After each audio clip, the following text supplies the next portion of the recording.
Let's do this. Oh boy, sorry about that. It wasn't technical difficulties this time. It was we had to pick up Tukey, and there was a lot of issues in order to do that. But I did it, so it's done. And here I am. We're about 20 minutes late. I was hoping for 15. I went as fast as I could, but there we are. Okay, we're ready to get going. My name is Luke Thomas. This is episode 268 of my live chat. Today, we'll talk about UFC Paris, I'm sure on some level. Canelo Crawford's up for grabs. In fact, today, I believe it's either out now or it's coming out at some point this evening. I have to double check. The Netflix preview special is out today for Canelo versus Crawford, or whatever's on your mind. All right. As you guys know, I put up a thread ahead of time on the post section here at youtube.com/Luke Thomas. You guys fill it up. We'll go for about an hour on that. Of course, I will go till about 4:20-ish or so. And then the paid portion, you can put in a donation in the super chat and we'll do the paid portion. Of course, the exception to that would be you get your question answered in the paid portion. The exception to that is if you are a member, you can ask for free. Okay. All right. We got a lot to get to. We started late. Let's get this party started. Shall we?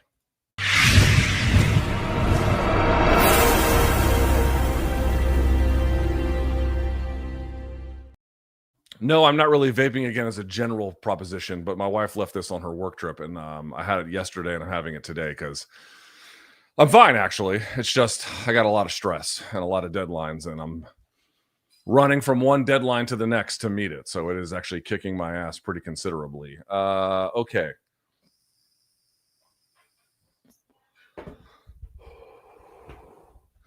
How are you all doing?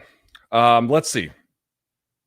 Let's remind everyone before we get going here, of course, all live programming on this channel is brought to you by our friends at Tooletries. Tooletries, LT15 for 15% off. You can go to tooletries.com and all of your grooming shower needs, cleaning up the beard, cleaning up the hair, cleaning up the back, the whole bit. We've got you covered over here at Tooletries, tooletries.com, LT15 for 15% off. Okay, with that out of the way, we'll come back to that a little bit later. Let's get your questions up here cooking because we need to. Where are we? Here we are. Oh, Jesus, fuck. Did I just do that? Really? No. Okay, here we go. No, that's not it either. Where is it? Where is it? Where is it? I'm going to stop sharing that. Hang on. Let's try one more time. Sorry about that, y'all. That one kicked my ass a little bit. I normally would not have done that, but I'm soloing, and so it's quite a bit of work. All right, here we go. Okay. All right. Let's get this up. I'm going to share the screen with you, and then we'll get going here. And I appreciate everyone's patience. I appreciate everyone's understanding. Solo dad. Shouts to all the I'm married, but, effectively I'm soloing, so it's quite a bit of work. Okay. Let's do this. And do it that way, and then in the back we do this. All righty. First question. Let's see. Can you see? Yes, you can. Luke, did you see Frankie Edgar is coming out of retirement to fight in BKFC? I sure did. As a 43-year-old man who hasn't competed in 3 years and was knocked out in 4 of his last 5 bouts, are you worried for what might happen to him? I mean, who wouldn't be? Paul Felder came out and said he knows someone very close to Frankie that told him that Frankie is going to be making around $1 million for this bout. Does that change your opinion on it? Well, I mean, I have heard that they pay some decent coin over at BKFC for some of these bouts. I mean, listen, the reality is sort of twofold and obvious in both directions. Okay. On the one hand, Frankie Edgar still is a name. He was a former UFC champion and a very decorated one at that. He is widely beloved, I think, among the fan base. I don't know how many fans who got into the sport more recently revere him, but certainly well known. And for folks who did cover his career, a legend in the game. It's very, very hard to say anything bad about his professional career and what he was able to achieve. But to the point that, so in other words, he's a very valuable signing for them. So it makes sense for BKFC. For him, if he is let's work with what Paul Felder said, that he's making $1 million. He might say to himself, these are short rounds. I'm probably a better boxer than these guys, better athlete than most of them, depending on who they match him up against. There are ways in which this could not necessarily go all that bad. that is at least worth considering. And then you might say, even if it goes bad for $1 million, I don't know what else he's doing to make money. I believe he has his own academy. I don't know what kind of money that generates, but in any case, you know, I doubt it's $1 million quite so easily. So I get why he would want to do it and take the risk on his side. That makes sense. However, the criticisms of it, turn this off, excuse me. However, the criticisms of it are obvious. He didn't just get knocked out in his last few fights. He got knocked out brutally. Like, the nature of how he went out was especially terrible. And he's 43, so he's had some time away. But, you know, we're talking about a guy who has sustained an extraordinary amount of damage. And folks forget, like, even in bouts where he didn't go out, he took a lot of abuse. Like the second Aldo fight, he took a lot of abuse in that fight. One of the issues with Edgar's stand-up, he was one of the early guys who was, you know, a lot of head movement, a lot of footwork, a lot of, you know, he worked behind the jab pretty well. But what you found in his MMA career, again, this is against very good guys.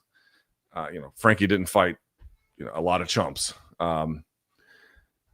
Was that to the extent he could not get his wrestling going, the striking was a lot more even or even advantageous over time towards his opponents. The mix of what Edgar did was what really set him apart, was mixing the wrestling and the striking. And that was when how everything kind of came to life. And, you know, the resiliency that he was famous for, let's say around the Maynard fights, you know, that is obviously gone. So it's like the striking is good, but it was heavily aided by the wrestling. He has obviously been knocked out in terrible ways more recently. And at 43, I doubt it's gotten a whole lot better, even if his brain has gotten some rest. So he is obviously courting disaster here.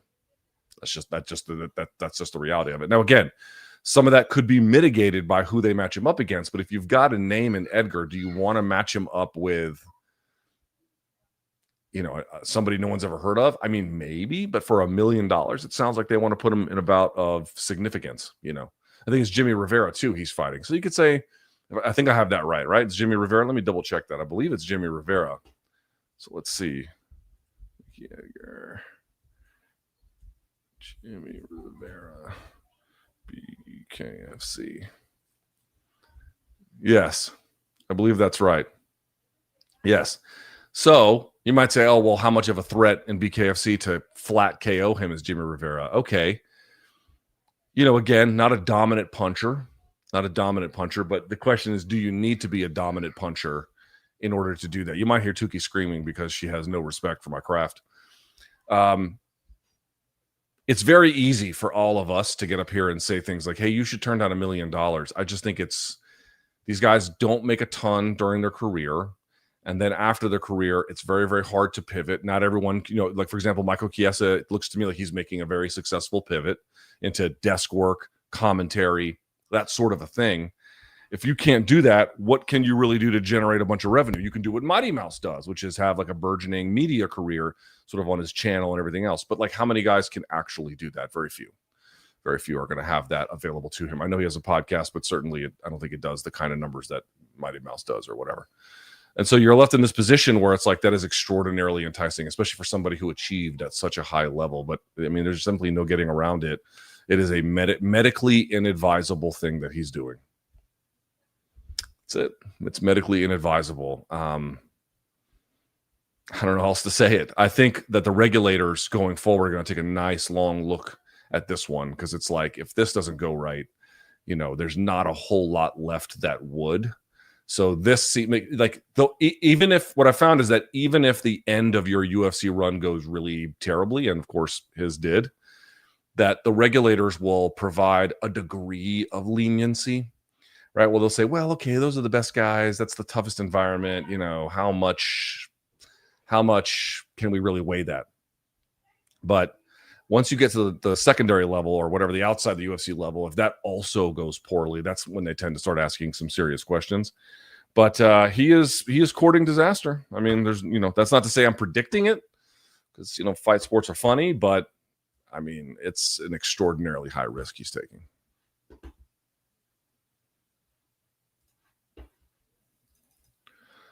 Look, why do you think Islam moved away from judo takedowns during his championship reign? He used them very well in the Oliveira fight, also the Saryukian fight, and some other ones as well, since Oliveira had very good guillotines that could snatch off double legs and high crotches. But he never seemed to use them again. Do you think they could be useful against a larger opponent in JDM who has shown good defense to traditional wrestling, doubles, singles, etc.? So this is a wonderful question because I do think there is something to the idea that he has not used as much judo more recently than he did previously, but I don't know how much of that is him electing to not use it. So, for example, you mentioned that he used it in the Oliveira fight. In the Oliveira fight, how did he use it? It was actually a similar kind of setup in the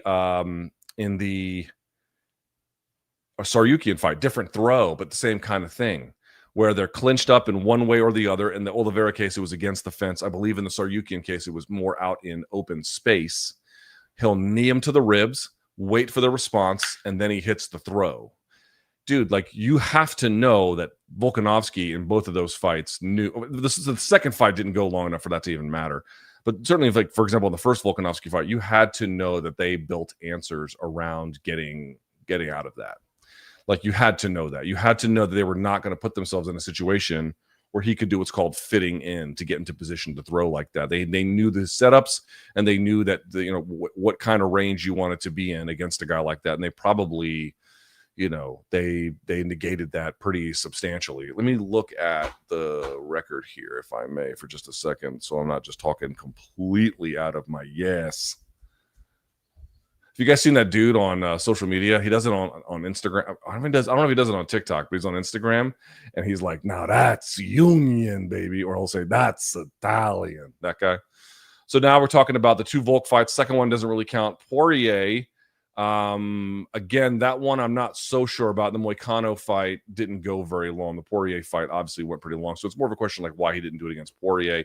I'd have to review the tape, but I think part of that is that guys, certainly in at least a couple of cases, are just simply aware of the kinds of ranges and situations that you don't want to be in with him, where he is more likely to use this. This is the problem with like having someone have a lot of tape on them. Like, you have just a ton of evidence about where they tend to be comfortable, what kinds of setups that they use. So, I mean, I think if the opportunity presented itself more regularly, you might see some of that. Also, maybe in certain situations, again, I'd have to go back and look at the tape on the Poirier fight. But my early read on this is, provided there's another opportunity for it, he would. Now, you're asking about JDM and his traditional wrestling takedowns. He has good defense to doubles and singles. If I can be honest about that, I think he's only really showed really good takedown defense against a very credible opponent in one fight, which was the Bilal fight. Now, granted, that's the last fight. Again, the issue with JDM previously was sometimes he had a good takedown defense. Sometimes you'll see him match head-to-head with his opponent. So he'll have his hands up and he'll lower his head to match so that he'll maintain, head height in situations where that's really important. And it acts as the first line of defense while keeping his hands up here. That's something that he does very, very, very well. But dude, the reality was people were taking him down and then he was just getting back up, or they were able to get to, if not a full takedown, to a knee or to the back or something. And then he would have to kind of rescue himself out of that. It was in the Bilal fight where, again, he was greeting takedowns at the point of contact with defense. This is something we went over a lot on this channel, on my Substack, and other places. So I certainly think that working with Craig, both for that camp, Craig Jones for that camp, as well as this camp and the full camp, is going to make a really big difference, to the point that you raise that I just don't think some of the judo stuff, which seems, yes, situational, but to a degree, situational in many cases, in others, sometimes improvisational. Whereas I feel like some of the wrestling takedowns are much more thoughtful and considered about what exactly that they want to do. Because you can set those up a little bit more easily just off strikes at range. Whereas with judo, you got to be tied up a little bit, right? You have to have hands on them. It's very, very hard to get any kind of judo throw going until you've got a body lock or something like that. So that would be my early read. But in order to fully answer this question, I'd have to review the footage from the Poirier fight, which from memory, I remember some things, but a good answer would require that. All right, let's see. After Dana's recent announcement, I think it's safe to say the UFC is done with double champs now. I think you're probably right. Two-part question. Okay, firstly, why do you think that is? There's a good answer for that one. Secondly, why does this hurt the accomplishment of the, does this hurt the accomplishment of the champion moving up and claiming another belt, since that double champ title was so prestigious and was held by only 4 very special fighters, whereas a multi-division champ is a bit less prestigious and is held by more fighters? I mean, you sort of answered your own questions for the most part. Does it hurt the fighter moving up? Listen, claiming another title in another weight class up is going to be an extraordinary achievement in the UFC, and anybody who does it from any weight class deserves a lot of your commendation, whether it's Couture back in the day, Penn back in the day, or McGregor relatively more recently, or, Triple C, or whoever. Go on down the list. It's obviously going to be something very, very special. But, McGregor was both at the same time, I understand. But the point I'm trying to make is, to be a champion in multiple weight classes, whatever era it is a very, very, very prestigious accomplishment. But the problem that you run into is, first of all, as you articulated, now that we've removed that designation as they move up, aren't we hurting them a little bit? Yes, you are. Remember, if you did this in boxing, eventually what could happen is that the WBA or the WBC or whoever could then eventually take your title away. They could order a mandatory back in the division you just left or weren't competing in. And you might say to yourself, well, I don't want to go back there, so they'll take your title. So that can happen. But absent that, if you change promoters or whatever weight classes, you still take your titles with you. And that adds a degree of both relevance and prominence. And frankly, immediate relevance if they go back to that original weight class. So yes, it does. It's not the end of the world, but it certainly makes a difference in the history books. But again, we've said this a million times. The extent to which you get opportunities in the UFC is the extent to which the UFC wants to see you in them. There is no sanctioning body ordering fights to be made. It's kind of what they see you in. And if they don't want to see double champs at the same time, then they're just going to go away. You know what I mean? Like, there's nothing you can really do about that. So I think on some level, there'll be a historical element to that period in time where you were able to keep both, and that just won't be the norm for a very long time. To answer the first question, why don't they want to allow it? The answer on this one is very obvious. It's not possible to do. The exceptions are going to be like an Amanda Nunes, who was champion at 35 and then whatever the fuck women's 45 was. Yeah, you can do that. Or, something like that. You could be, BMF champion and a weight class champion, something like that. But to be to get 3 fights as a title holder is, fairly rare-ish. 4 is exceedingly rare. 2 tends to be the common ones. How can you defend the title sufficiently in 2 weight classes when you're competing on a schedule like that? It's simply really, again, there are going to be a couple of circumstances where that's not the case. I think a guy like Merab, for example, would be perhaps somebody who you could at least in theory imagine defending 2 titles at once should he need to. But that's just not going to be the norm. They simply do not compete enough for that to matter. And in boxing, I realize that there are too many titles. I mean, who would say otherwise? But such that there is a benefit to many titles. I mean, it's mostly negative, but such that there is any benefit, it's that, okay, well, so-and-so has the WBC title at 140. So someone is the WBC welterweight champion, but other titles might be in rotation. The IBF welterweight title might be in rotation. The WBA title might be in rotation. And so there's still some opportunity to grab some stuff. That doesn't mean that there's not a problem for the WBC contenders, but it does mean that there is at least still another title for, of championship quality for fighters to obtain. You can still keep stuff in rotation that way. But in MMA, and I should say in particular the UFC, it's just not possible. Like, these decisions should be made by another entity. Like, it's not, it's just a little weird that the UFC gets to make all the decisions, but that's just where we are, and it is what it is, and I'm not going to relitigate it. But I am going to say that, I do understand the UFC's logic here. It's just very exceedingly difficult to get someone to defend titles to a sufficient degree in 2 weight classes simultaneously. It's a problem. So, yeah, it's not. I don't think it's much more complicated than that, to be honest with you. Does it hurt the fighters? And to a degree, yes. But the longer this goes on, I think the less that will matter. Or certainly it'll make that period in time more special. But, there'll be a re-emphasis on Did you capture a weight class in another title? Were you able to defend that? You know, because Conor got the titles in 2 weight classes, but didn't defend shit. You know what I'm saying? So there's that as well. All right. Okay. It's funny how, although there weren't any UFC events this weekend, all the big stories originated from former current UFC fighters: Till, Rockhold, Tony in Misfits, Holly Holm and Bo Nickel in RAF, that's the wrestling thing, Biggie Boy and Brian Battle in Dirty Boxing, Chael and CJI. Do you think this weekend highlighted the need for a real competitive number 2 promotion in MMA? Oh my God, fellas. Something to go on weekends without UFC, or do you think the aforementioned promotions can fill that gap for MMA fans and be enough to provide entertainment on weekends with nonsense Apex cards weekends or without events?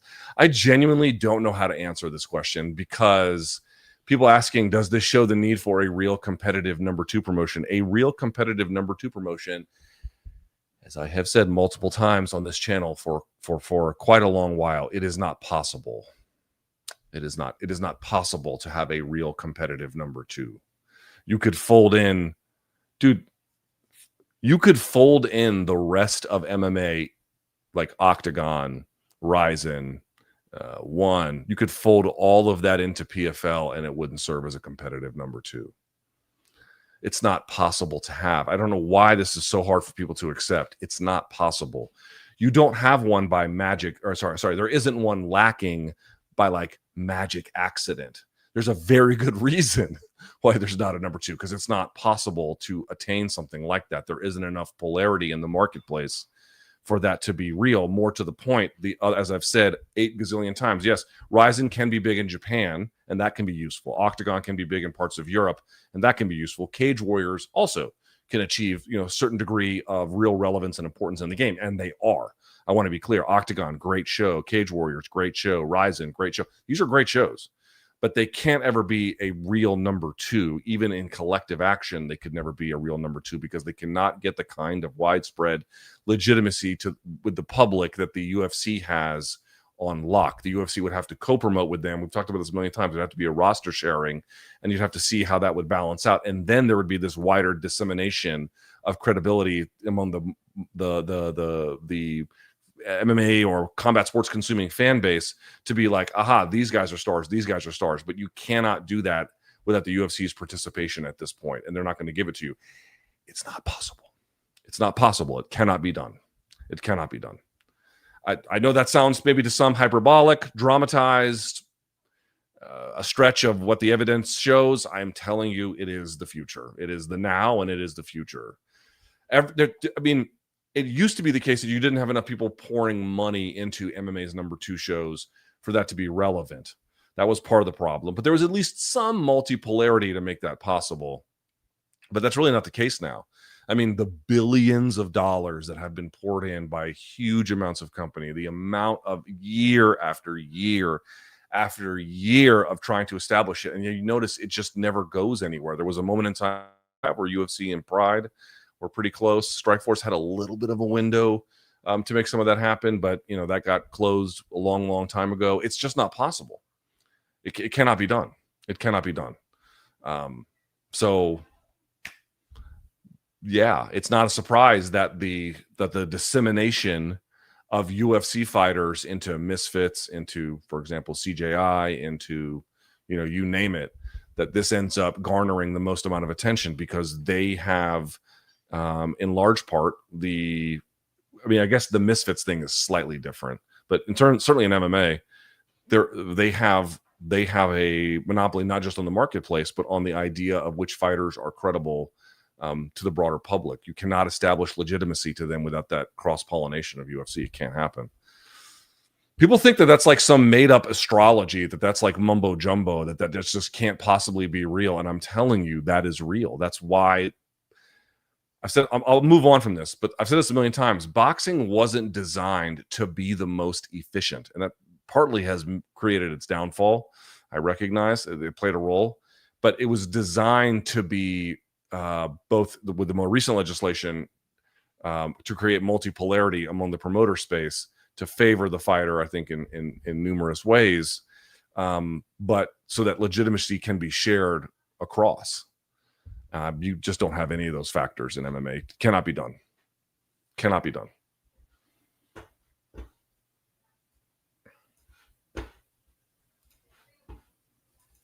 Luke, during Contender Series, do you think Dana is more lenient on giving contracts to heavyweight and light heavyweight fighters due to the shallowness of those divisions? Fuck yeah, I do.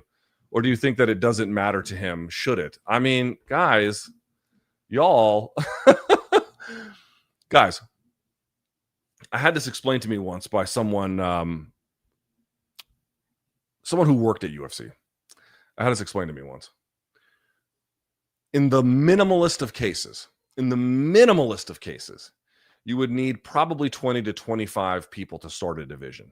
And you might say 15 ranked. You know, I'm not saying it's any old 25 people, but you would need 25 people to at least begin to have matchups and start creating some, you know, rivalries or hierarchy or whatever you would need about that.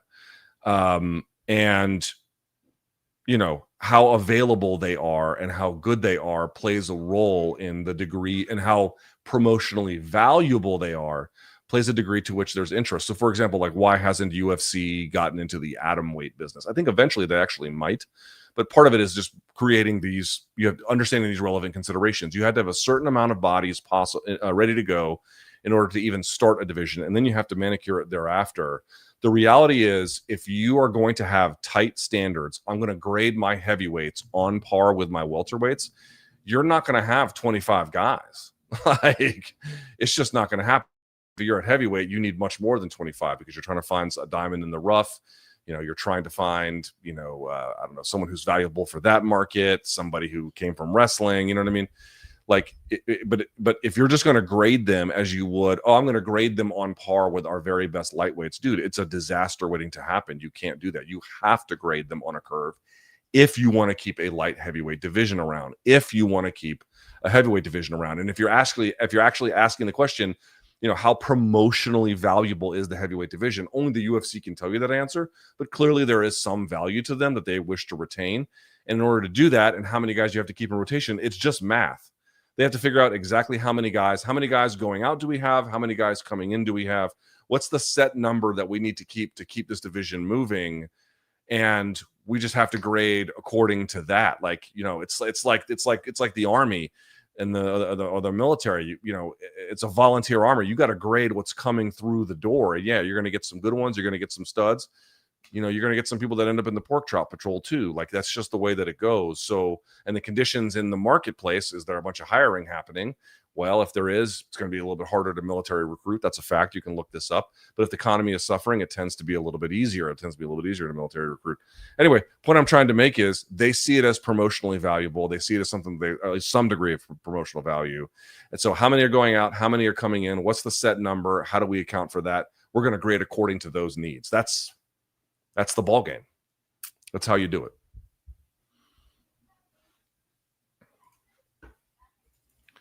Luke, can you read? Yeah. Is there a chance that Islam retires after the JDM fight? We've been over this one. I don't think so. Win or lose. I don't see him sticking around for much longer, as there isn't much more for him to accomplish in the sport. If I had to guess, I would say he fights JDM, then Ilia in a massive super fight, then calls it a career. Yeah. I don't think win or lose, he retires unless it's a vicious KO, like a vicious KO. Maybe in that circumstance, but would he really want to go out on that note? I mean, I know Hagler went out on a disputed loss to Leonard, but that's not the same kind of thing. But yes, he did go out on a loss. He never fought after that. So, I mean, there is some precedent for it. But anyway, the point I'm trying to make is no, I just don't see that as likely. That's not what his coaches seem to indicate. That's not what his training partners seem to indicate. I think something like, assuming he beats JDM, so he beats JDM, and then a title defense or two at most, I think is probable, possible, somewhere in there. But just win or lose, just like, oh, he's going to go and just stunt. Let's say he just goes out there and mops up JDM, right? In that world, he just retires after that? I don't think so. I think there's a couple of big fights for him left after that. You know, 3 more fights, 4 seems ambitious, but 2 to 3 definitely seems right around the sweet spot.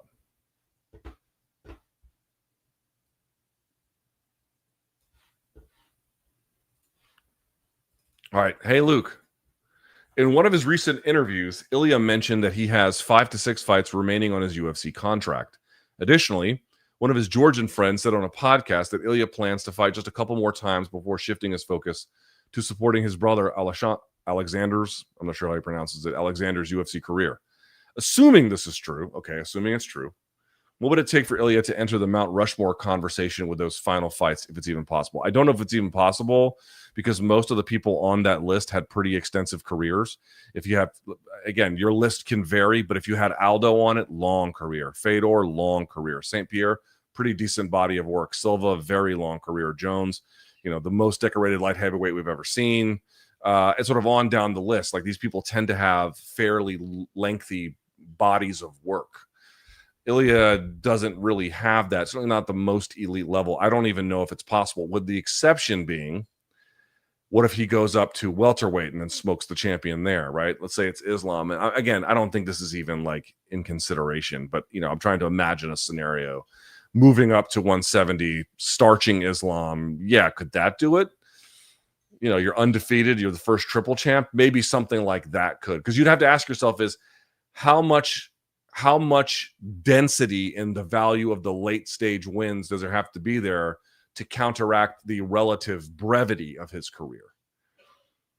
Again, dude, this is why we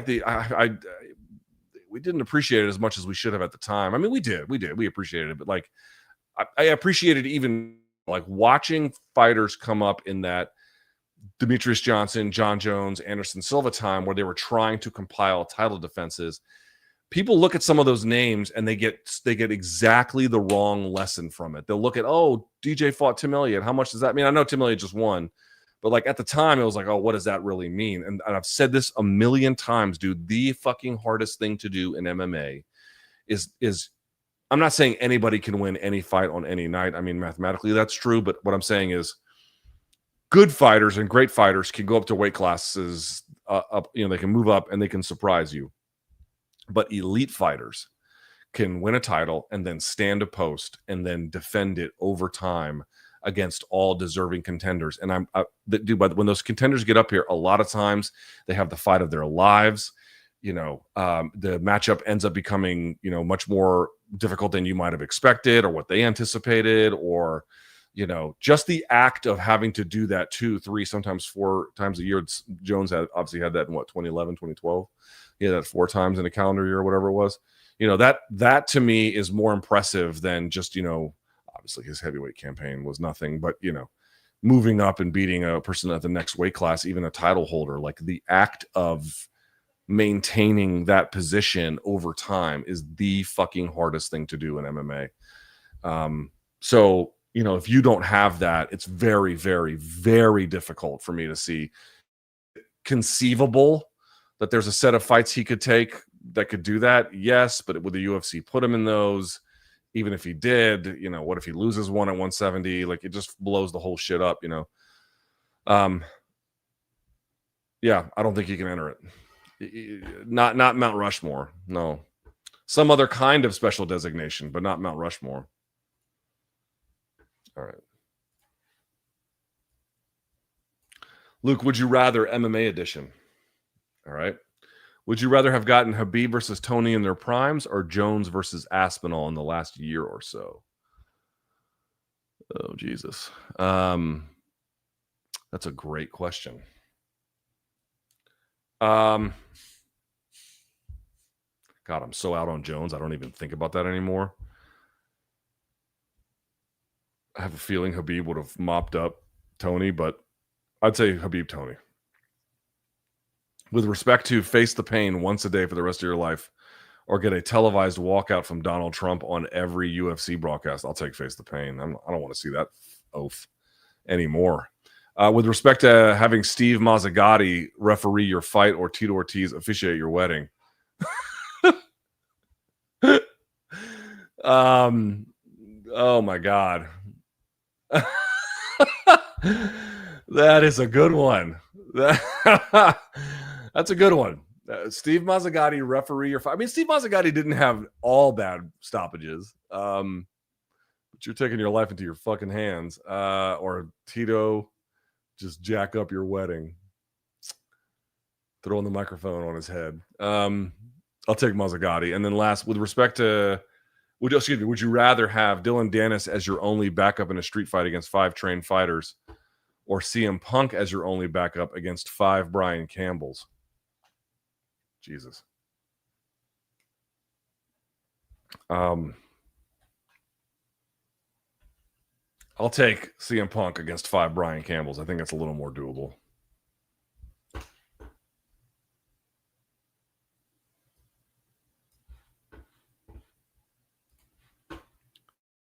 All right. Luke, not to keep harping on the Khamzat issue, okay, but I guess we're gonna. Can you read? Yeah. But as a long-term fan of yours, okay, I really just want to get this out. All right. It seems that one of the, I think you mean to write, major cruxes of your argument is that based on the high level of control he was able to show, and many others to be clear, assume that he therefore could have opened up more in going for a finish, seeing as he was that much superior in the grappling department. However, I listened to almost all of Khamzat's interviews since he has returned home, and one thing that he says a lot is, quote, "This guy, Dricus, was so strong and took all my strength and skill just to hold him in those positions." And based on DDP's ability to take Khamzat down and reverse him even in the 5th round, I tend to believe him. I guess I'm asking is, in the event that Khamzat was literally doing all he could just to hold him down, and he could physically tell that going for any type of submission would likely allow DDP to escape because he was that physically strong, does that change some of your criticism to a degree, or do you feel exactly the same? Personally, it would for me, but like you, I respect other personal opinions. Thanks for the content. Not really, no, not really. For starters, number one, it got to certain points in the 5th round where Mark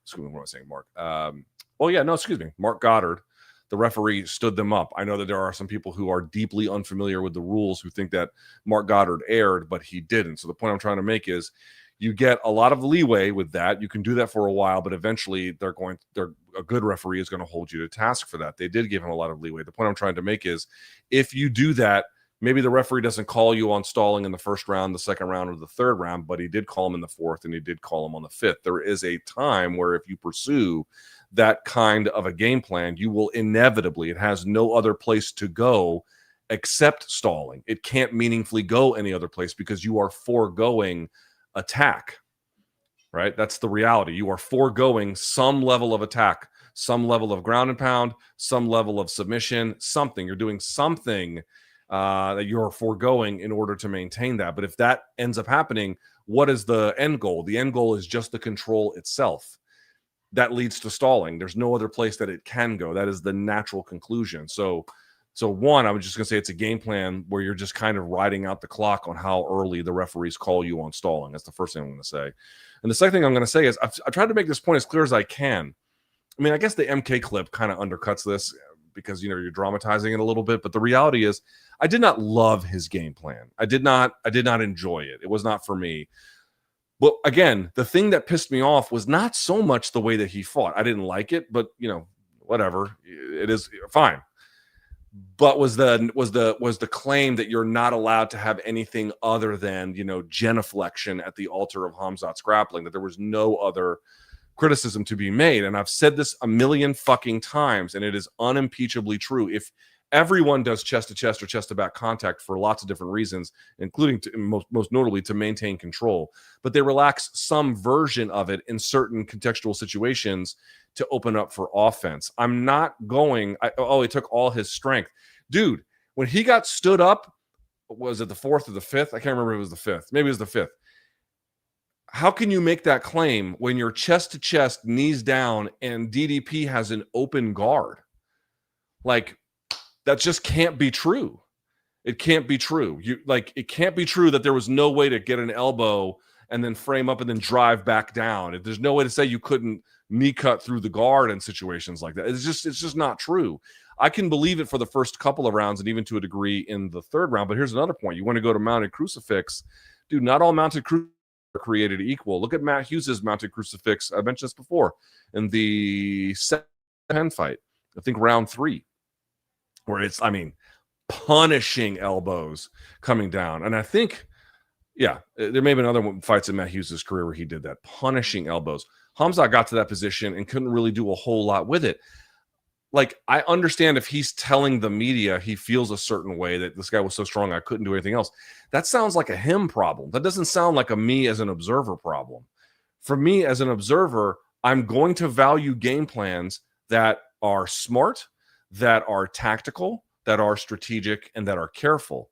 But at some point in the pursuit of that, if you start eschewing damage, if you start eschewing positional advancement, if you start eschewing submission threats, and you're going to have, a little bit of that, I don't necessarily respect that. And I'm also going to call a little bit of bullshit on it. Again, he'll tell the media whatever.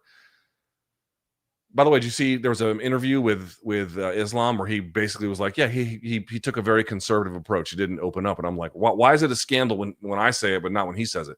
But more to the point, dude, when you have that level of control, yes, you can open up a little bit. When a person can't stuff your takedowns at all, and a person can't get up basically at all, the argument that any amount of extra offense you would have given him would have just blown the whole thing wide open. I don't buy that. Sorry, I don't. In individual circumstances, I can buy that. There can be a case where the level of control you have from the back, given what, where his hips are and where your control is with your hands and what grip you're using and what round it is, if it's sweaty or not. There can be individual contexts where that can be true, sure. But as a general proposition, if you can exercise that level of control over someone, you can dial it up. Again, it's not all or nothing. It's just, the volume isn't either on or off. The volume can either be at 2 or a 3. It can be at a 7 or an 8. And maybe it didn't need to be a 7 and 8, but it couldn't have been a 5. It could have been a 5. I just don't buy that. I don't buy that. Unless this is some new way he's fighting and, which again, history does not show us that. This tends to be somewhat aberrant. I understand that DDP can be hard to hold down, but he did it exceedingly well to the point where he was stalling, not intentionally, but that's just where that naturally leads. And it was so pronounced that his opponent could do nothing. And the argument I'm supposed to believe is there was no opportunity for some kind of other submission opportunity. There was no opportunity for more substantial ground and pound. There was no, that doesn't make a lot of sense to me. Listen, here's what I think he did to wrap this all up, because we've been over this a million times. I think he just made a strategic call. This dude is a gorilla. Yeah, it's going to be challenging to hold him down. I'm just going to lean on that side of the ledger, and I'm going to let that do most of the work. And I'm going to be, if he loses this, does he ever get a title shot again? I don't know. He's going to make a call to dial it all back, to maximize control, because that was what he thought was in his best interest at that time. I understand that. I get it. That's not an irrational thing. My argument is not that is crazy. My argument is, as an observer of the sport, why am I supposed to think that is grand? Okay, you've got unbelievable control. Some of the best control I've literally ever seen. On that level, I appreciate it. But this is not a sport of control. This is a sport of offense. And if you're foregoing it to maintain the most absurd level of control that I've ever seen in a UFC title fight, you couldn't dial that back. You couldn't make some strategic switches about that. No, he made a clear choice to fight that way. And I get it. Just don't ask me to say, oh, well, the only interpretation of this is that it's the most, it's the best thing since sliced bread. I can appreciate the level of skill that went into it. Again, it's the most control I've ever seen in a UFC title fight, but I don't have to think that was awesome for me. Why do I have to think that?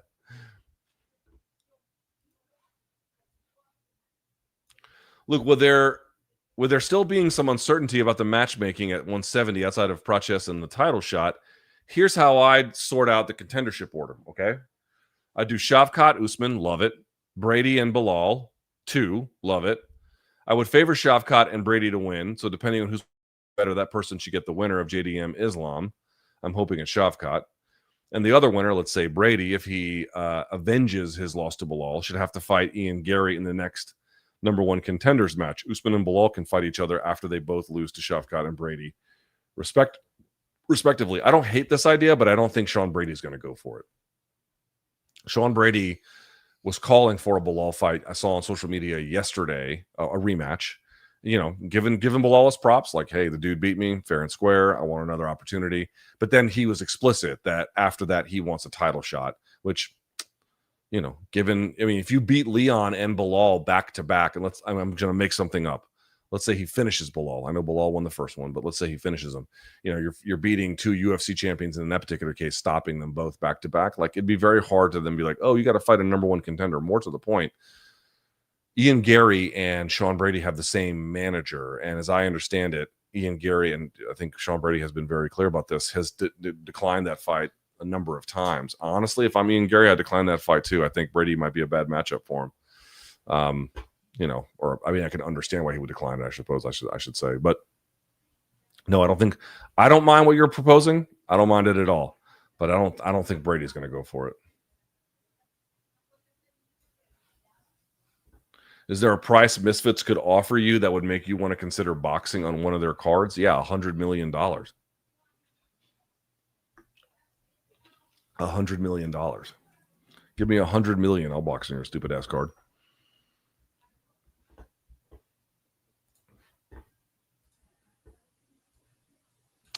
Luke, have you noticed how similar the potential Ilia versus Islam matchup at welterweight is to Bud Canelo?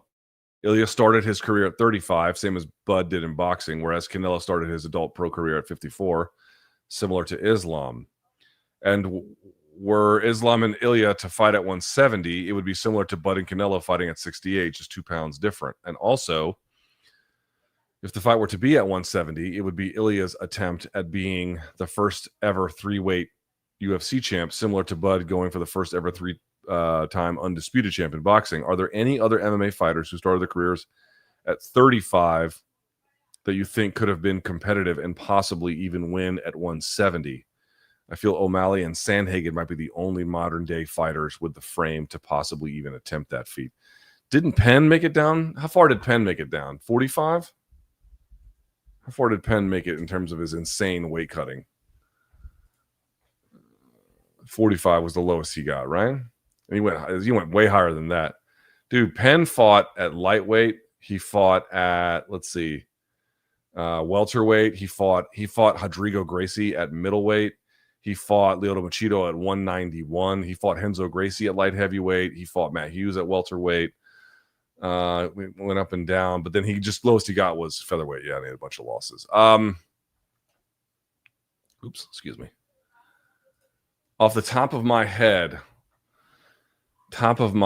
is there anyone else who I think started at 35 who could do that? Jesus. No, I don't think so. Let me see something. This is what I mean about this matchup between Bud and Canelo. Let me see something here. Oh, yeah, he did fight in bantamweight back in 2018, no less. Jesus. But he missed weight, and then he went back to featherweight. So he barely did it, whereas Bud was, a firmly entrenched lightweight, essentially, in boxing. It's 35. No, I can't think of anybody else who would be even remotely in that conversation. This is what you want my official prediction for Canelo Crawford. I'm going to say it exactly the same everywhere I go. Canelo should win this. He should win this. There's every reason to think he should win this. Even at he's not old, but he's been doing this a very long time. I think he made his pro debut at 15 in Mexico. A lot of miles, but he is much bigger. He is a dominant puncher. He has arguably one of the best chins in the history of the sport. Canelo's chin is absolutely legendary. So if you're Bud, you should not win this fight. Yes, he went up to 54 and fought Madrimov and looked good. Not like world beater, but good. And now he has to go up 2 more after that. And the Madrimov one was bigger than the weight class that he fought Spence at 47. Like, Bud shouldn't win. I just hope that he does. You know what I'm saying? As I've been saying this. I've been so insanely disappointed with how Canelo has conducted this last chapter of his career and the bullshit answers that he's given. And so disappointing that, Bud going all that way up to risk it would be kind of interesting to me if he can win, but you can see why this is so insanely difficult what he's trying, right? I couldn't even think of somebody else who could do something like this. That's crazy.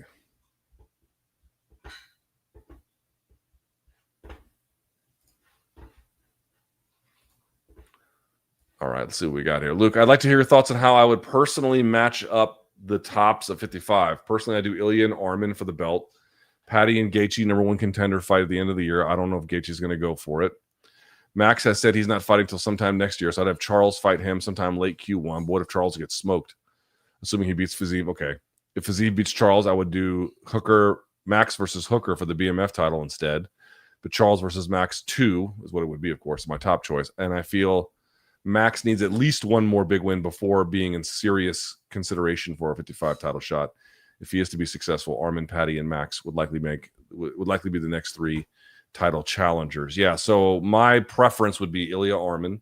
I don't think that's what they're going to do, but this is my preference. Ilia Arman.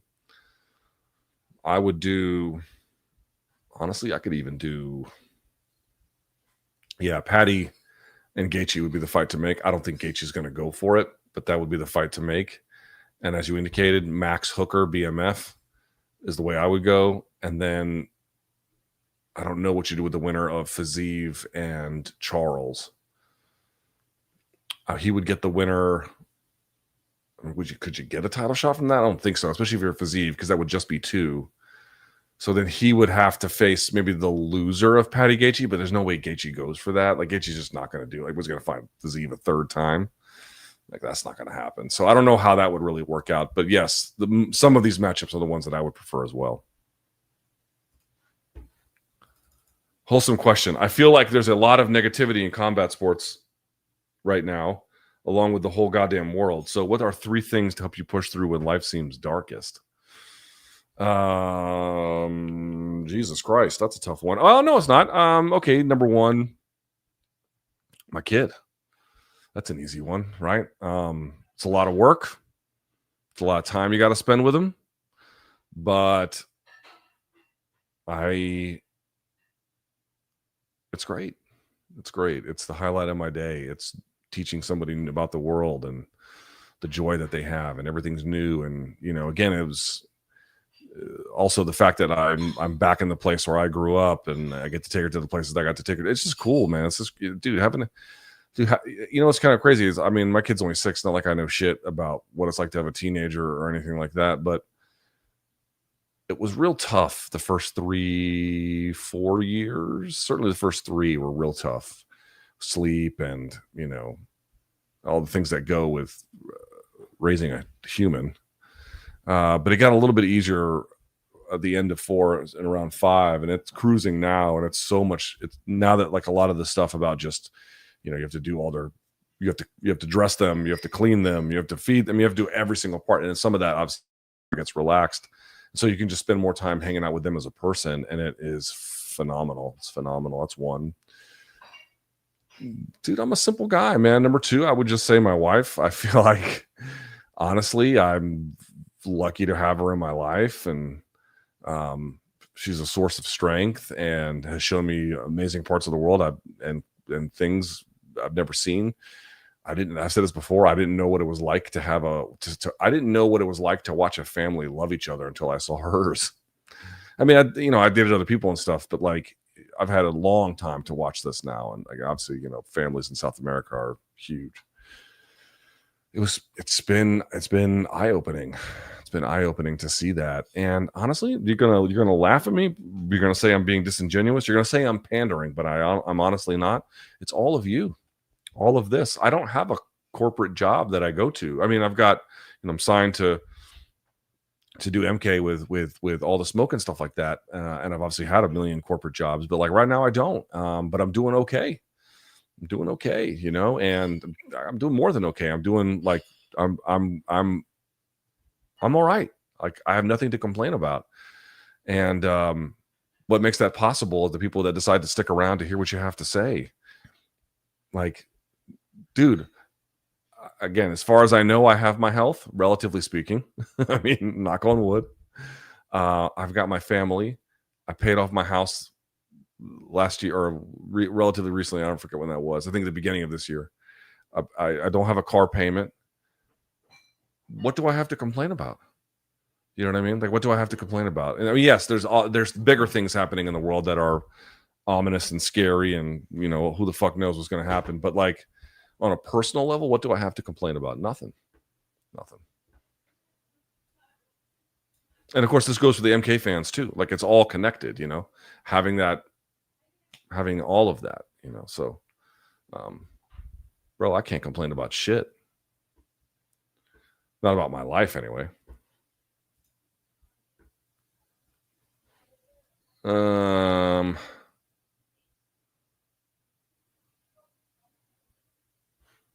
Let's see. How bad would it be for Tom to lose or even go to a split decision with Gane? It would be bad. Given that Jon was able to dismantle him relatively quickly and Francis was able to win a decisive victory, clearly won 3 of the 5 rounds. And also, given the weak state of the heavyweight division in UFC, do you think it'd be wise for certain of the bigger light heavyweights who may be skilled but several wins away from a title shot to try their hand at heavyweight? Yes, on the latter. Walker, for example, is coming off of a great win, but given his size, I'd be curious to see him at heavyweight. Hill also says he gets up to 260 and is 6'4". Yeah, but like that's not a lean 260. And also you have, I guess a lot of heavyweights aren't, but you also have Rakic who weight. Rakic is more interesting. That one, yes. But like, yeah, dude, it's going to be bad. Again, a million times, mark me down. The argument that I've made about Jon ducking Tom is not that I think Tom might have beaten him. Tom, you might think it's likely that Tom would have beaten him and that he's going to beat the shit out of Gane. I'm not making that claim one way or the other. I'm not saying it's true or it's false. What I'm saying is he was the guy. He was clearly the guy, and Jon did everything possible to not fight that guy. It's ducking the happens after this. But there remain some unanswered questions of exactly how good Tom Aspinall is. We don't really know. There's not a lot of tape. There's many, many important scenarios at this level that he simply has not gone through to give us a sense of what that's supposed to be. So until we get those answers, you just really don't know. It is. I guess I find it. Gane makes so many bad decisions that I would genuinely be surprised if Tom lost to him, but it is possible. It is possible. So we'll have to see.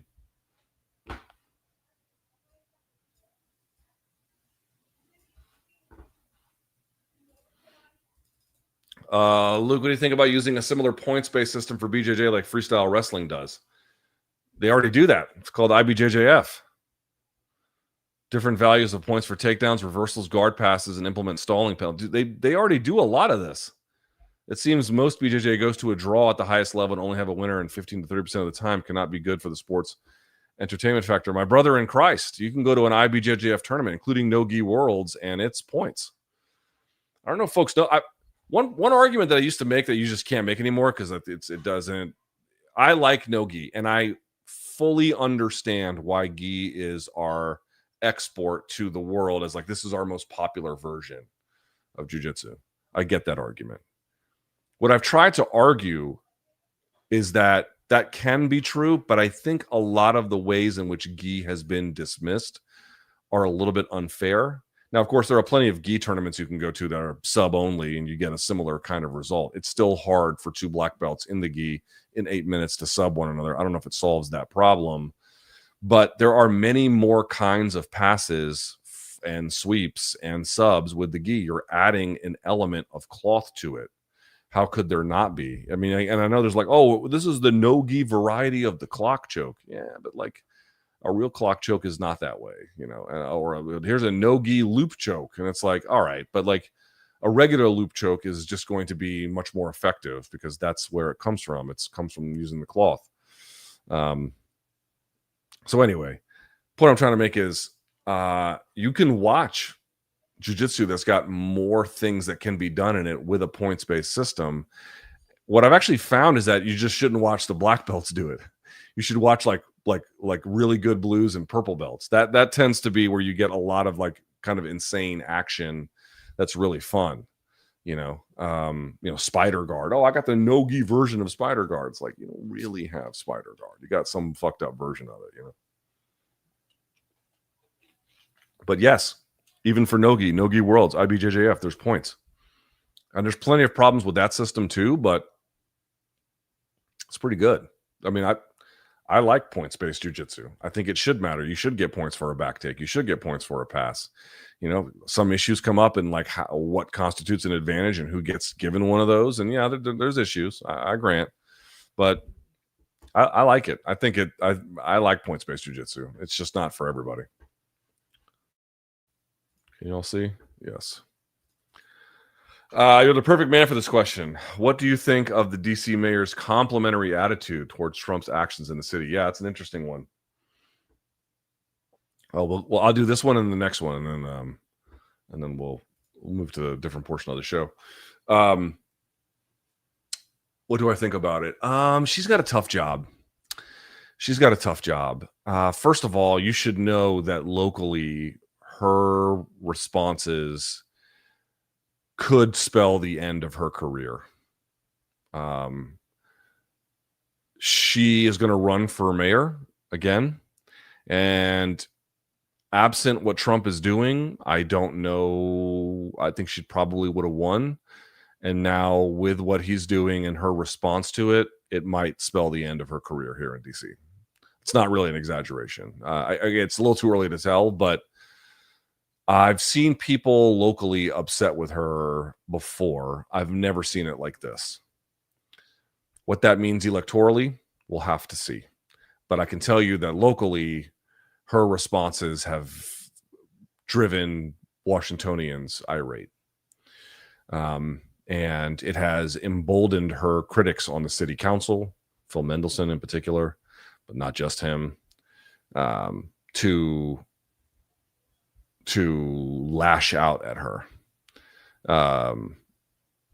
So yeah. So understand that this might be the end of her political career as a consequence.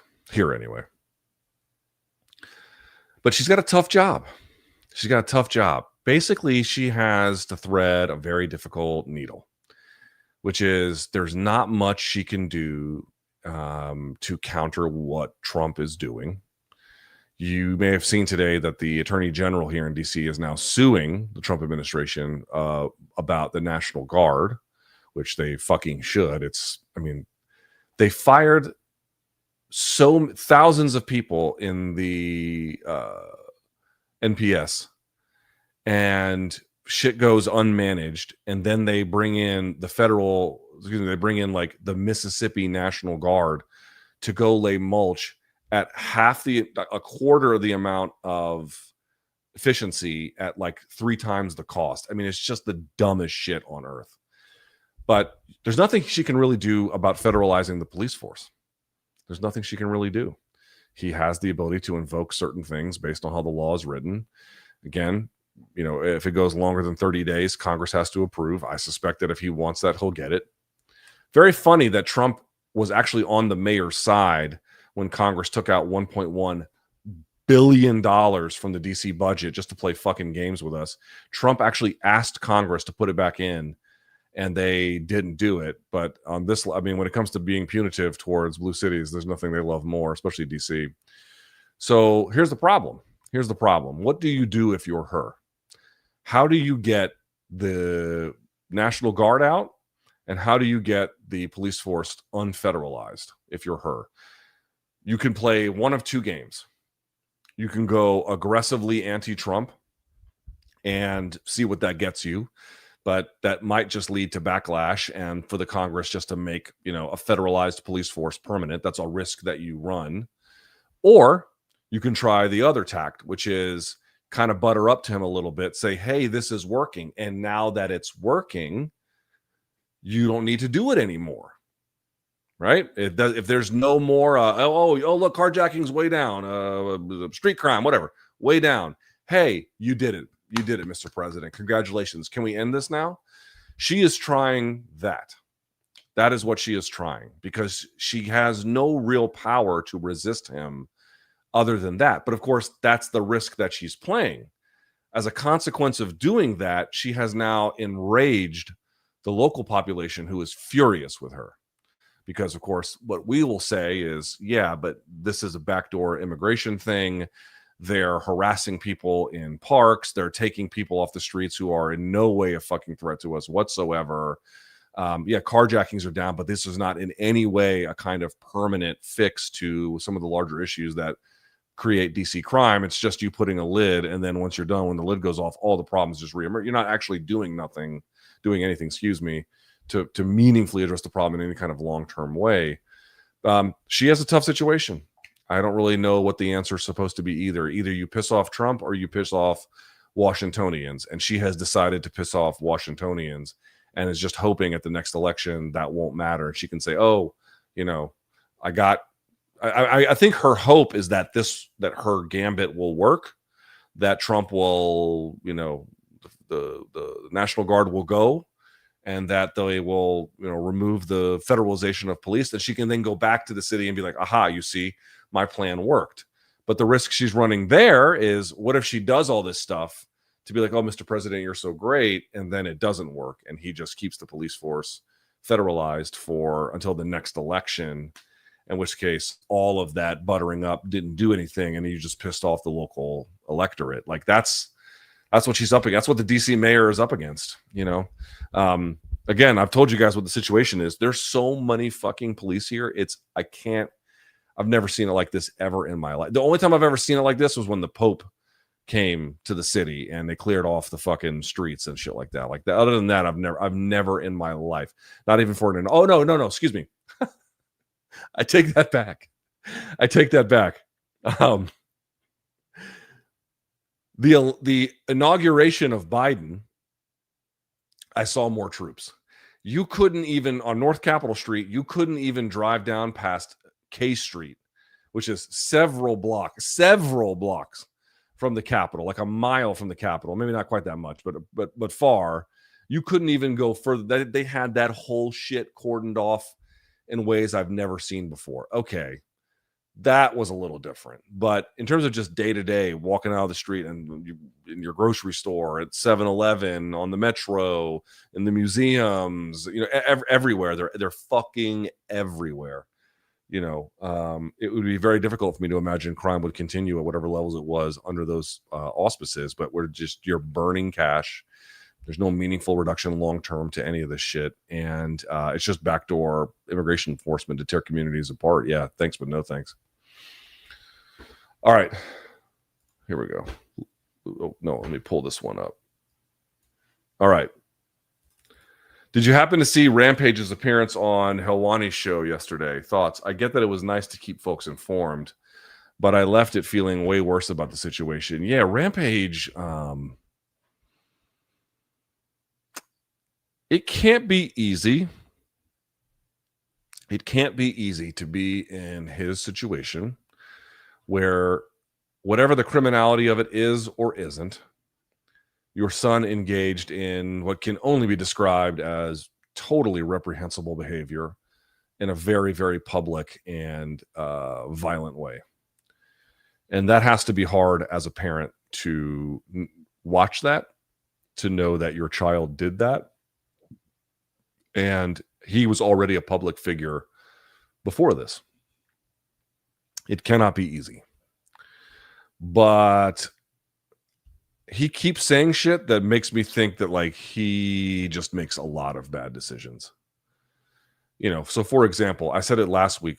I had heard him previously say that, I love my son. I still love my son. And it's like, good. If you love your child unconditionally, right, then you're at a point where think about what that means. There are no conditions under which you would not love them, right?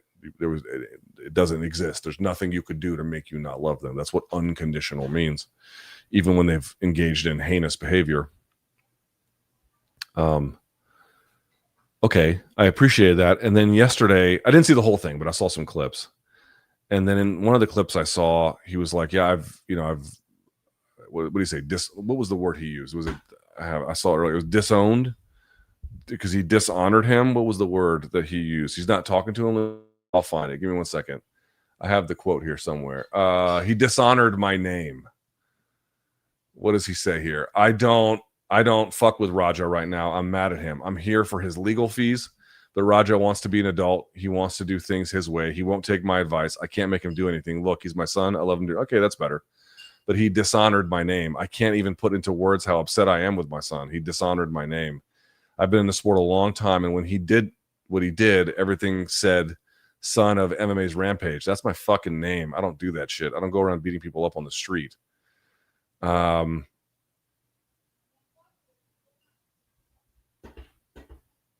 Yeah. I'll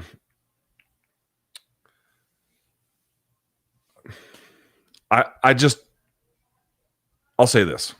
I'm not sure what the reality is anymore. I'll say that it has to be an incredibly difficult situation. And if he's providing legal support for his child in the form of paying his bills, then everyone is entitled to legal defense, including Raja. And it's good that he's helping his son. I do believe that. But you know what? I'll just say this to wrap it all up. I just feel like so many bad decisions had to happen for us to get to a point like this. And then, you know, he's streaming right after that on his like a night out, you know, and it just seems to me that there is like a number of very poor decisions that have been made and continue to be made that bring us to our present circumstances. And it looks to me like Rampage has not fully interrogated what those situations and what those conditions are. And until he does, there is going to be friction in his relationship and problems in Raja's life as well as his own. You know, when a child does something like this, you know, he's an adult. Like, he is responsible for that. There's simply no question. And we should be very clear about that. However, while I'm not in any way implying criminality on the part of Rampage, in fact, I'm saying that's not the case. I am saying that the level of and the kind of guidance and role modeling and life direction and the kind of emotional nourishment that Raja got, I do have some questions about that. I don't know what that is, but maybe the answer to that is normal too. I don't know, but I have some questions about it. I think based on some of the comments that he's made and the way which he's conducted his own behavior independent of Raja, I can't make broad declarations because I don't know what the answers are, but it certainly leaves me to believe that there are. I have a ton of unanswered questions. I have a ton of those. So keep that in mind. All right. Okay, let's do this. Let's do this. All right, let's pay some bills here, shall we? First things first. Boom. Boys, girls, DraftKings is, they're going to be sponsoring this live stream because, as you guys know, NFL starts when? Tonight. It's game on. Week 1 of football is here, and every touchdown is going to bring you closer out with DraftKings Sportsbook, by the way, an official sports betting partner of the NFL. Here's what I need you donks to do. Download the DraftKings Sportsbook app. You can use the code you see right there on the screen. That's Luke Live, LUKE, all one word, to get $300 in bonus bets when you bet just $5. In partnership with DraftKings, the crown is yours. It isn't just the result you can bet on. At DraftKings, every play is your next shot to win. And right now, by the way, my Commanders are going to welcome the Giants this weekend. I think it's a 1 p.m. game. You can bet on the first guy to get a touchdown. Would it be Terry McLaurin at plus 750? Would it be, I don't know, Jaden Daniels himself? I don't know. Or you could do no touchdowns at all, and that's at plus 11,000. Now, of course, lines and odds subject to change. New customers, this one's for you. Bet just $5 and get $300 in bonus bets instantly. Plus, grab over $200 off NFL Sunday Ticket from YouTube and YouTube TV. Your season starts now. Download the DraftKings Sportsbook app and use the code LukeLive. That's LUKELIVE to get $300 in bonus bets instantly when you place your first bet of $5 or more, plus over $300 off NFL Sunday Ticket from YouTube and YouTube TV. In partnership with DraftKings, the crown is yours. Here we go. Let's do this. Gambling problem, call 1-800-GAMBLER. In New York, call 877-8-HOPE-NY or text HOPE-NY 467-369. In Connecticut, help is available for problem gambling. Call 888-789-7777 or visit ccpg.org. Please play responsibly, everybody. On behalf of Boot Hill Casino and Resort, Kansas, fees may apply in Illinois. 21 plus age and eligibility varies by jurisdiction. Void in Ontario. Bonus bets expire 7 days after issuance. See sportsbook.draftkings.com/promos. NFL Sunday ticket offer for new subscribers only and auto renews until canceled. Digital games and commercial use excluded. Restrictions apply. Additional NFL Sunday ticket terms at youtube.com/ghost/NFL Sunday ticket /terms limited time offer. There you go. Big thanks to our friends at DraftKings. One more bill to pay, if I may, and you know I may, right here. Our friends at Tooletries, LT15 for 15% off. So many things that you can get. Here, let's set this up here. And you know, if you're me, I went to my barber the other day. He kind of, you could see, he kind of, you know, he got me right a little bit, at least better anyway. Fixed my hair up, the whole 9 yards. But you know, one thing he does, he gets in the ears. Why? Because I'm in my 40s now, brothers and sisters, or brothers mostly. This is what you need: the electric nose and ear hair trimmer, LED spotlight, waterproof. You can use this bitch in the shower. Rechargeable battery, USB-C. It's got a travel lock so it doesn't go off in your freaking bag when you have it out there. Look at this, 7,000 RPM motor, ergonomic. And as I mentioned, LED battery indicator. Dude, this thing is amazing, amazing, amazing, amazing. Such a handy tool, and I can get it to you for 15% off. Boys, girls, men of all ages, get yourself the caring tools that you need. Present at least halfway decent. Put a little effort in. We're all going to be who we are. Some of us are prize pigs, and some of us ain't. It doesn't matter. You can still make yourself as you possibly can with some good effort into it. So that's what you need. And of course, my other favorite, this is my other one. I opened the box here already, the beard scrubber, which is this one. Look at this thing. Quit using your dirty ass fingernails. Put this joker in there, and that is what's going to get you all the kind of cleaning and beard quality, and really get the you know, for people who have to put beard cream and like balm in your beard to get it a little bit, you know, not so dry. This help you get deep in there. This joker, LT15, 15% off at Tooletries.com. Big thanks to our friends at Tooletries. All right. With that in mind, let's get to the paid portion of the chat. If you're a member, you can just either tag Othello or whatever. You don't have to put in all the other stuff. Let me take this off the screen. There we go. All right. LT, for the love of God, chill with the ads on live chat videos. Every 60 seconds or so, there's an ad. It crashes the flow of conversation and questions. I apologize. I don't run the ads, but I will talk to the donk who does and see if we can't lighten the load a little bit. Max says, Luke, what's the ceiling for Diego Lopes? He was looking like a world beater until he got outclassed by Volk. I think he's being unnecessarily counted out against Silva, although it's a tough fight. There remain some questions about Silva's upside and exactly how good he can be that Bryce Mitchell couldn't possibly answer for us. Remember, he left the weight class after that fight. But, dude, the fact that him and, like, he couldn't cut off the cage at all, and he kind of, you know, he arm punches a lot. Like, there are a number of levels you can get through in MMA where that's just really not going to hold you back necessarily. But you're asking about his ultimate upside. Well, it's just going to limit that. It's not going to make a difference for the vast majority of the guys he fights over the course of his career. But the elite ones, and we think that Jayon Silva at least could be one of those. He's not there yet. He has to beat a guy like Diego to get there, but has promise. In order to beat guys like that, you have to fix, like, those are foundational fucking things, man. Diego is dangerous because he's got offense everywhere. That's one thing we mentioned. He's on his back, on top, at range, blah, blah, blah. But Volk really showed how unprepared he was for the next true level of what the game offers. Man, if you can't cage cut, among other problems, your upside is limited. It's just straight up limited.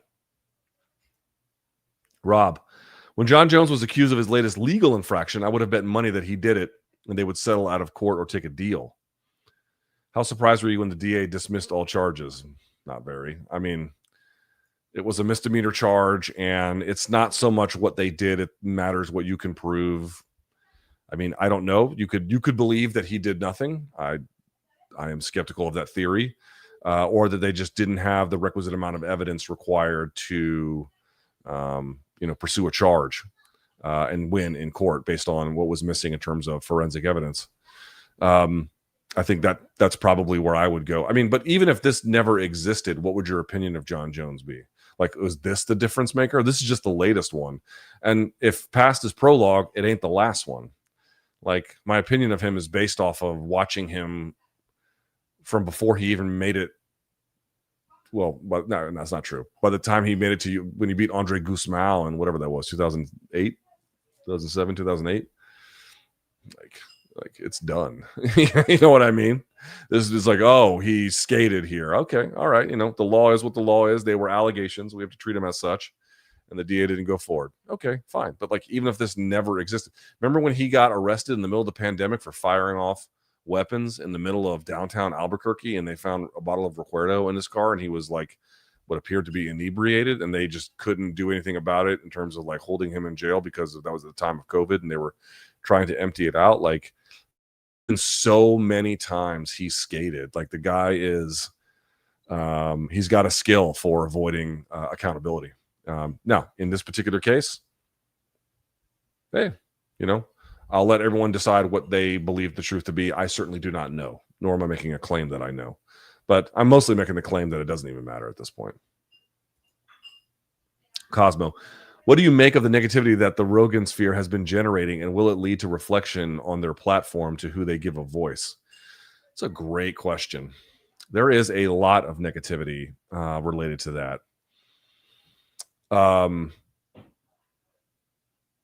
And will it lead to reflection on their platform to who they give a voice? No, I tend to think it will. I mean, I don't know if they'll ever get to irrelevance. I don't know if that's quite the word, but it will lead to the relevance, I should say, of actors in the space.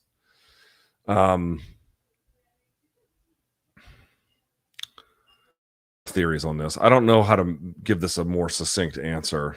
That's a great question. I would say partly it's been a long time coming. I would say the vast majority of the comics inside the Rogan sphere are not very good. Segura has made me laugh at times. You know, Tim Dillon on occasion. But the vast majority of them do not. They do not. Oh, you know, well, I mean, there's a bunch in that orbit. That's not quite true. Like Sam Morrell is kind of in that orbit. He makes me laugh. You know, so I mean, there are some, but there's just a lot. I mean, the signal to noise ratio is high, or even, I should say. So partly there's just a question of like what kind of comics have been elevated. Didn't Cat Williams say Joe's elevated 6 comedians and ain't none of them funny? That's true, but you know, in general, I think there's and I've said this before. I think Joe in conversation is actually quite funny. Like when he's just, you know, in the middle of talking with you, he's actually quite funny. And I think it's actually where some of his skills on TV have come from, both in the UFC and other stuff. He's kind of quick on his feet a little bit. But like his stand-up specials, I don't know who watches those and thinks that these are things that hold up. Like, what's your favorite Joe Rogan bit? He's had a couple of good ones, but you know, I just don't think those are the things that, like, the most interesting thing about him and the most successful thing about him has been his podcast. And there's good reasons for that. He's a curious person, I think, or at least historically has been. And that curiosity, and then having these, you know, diverse amount of interests, and then having a little bit of a celebrity factor to then get interesting guests on, you know, it blew up and it was great. So I think that, you know, those things kind of speak for itself. But I think a lot of things are happening. One, I mean, here's something that you guys are going to have to like wrap your head around a little bit. There are lots of problems with what we might classify as woke, right? You know, the censoriousness of it, the cancel culture part, you know, some of the out there ideas that got floated. But at the end of the day, again, and then some of this was weaponized again for ends of you know, conformity and or, you know,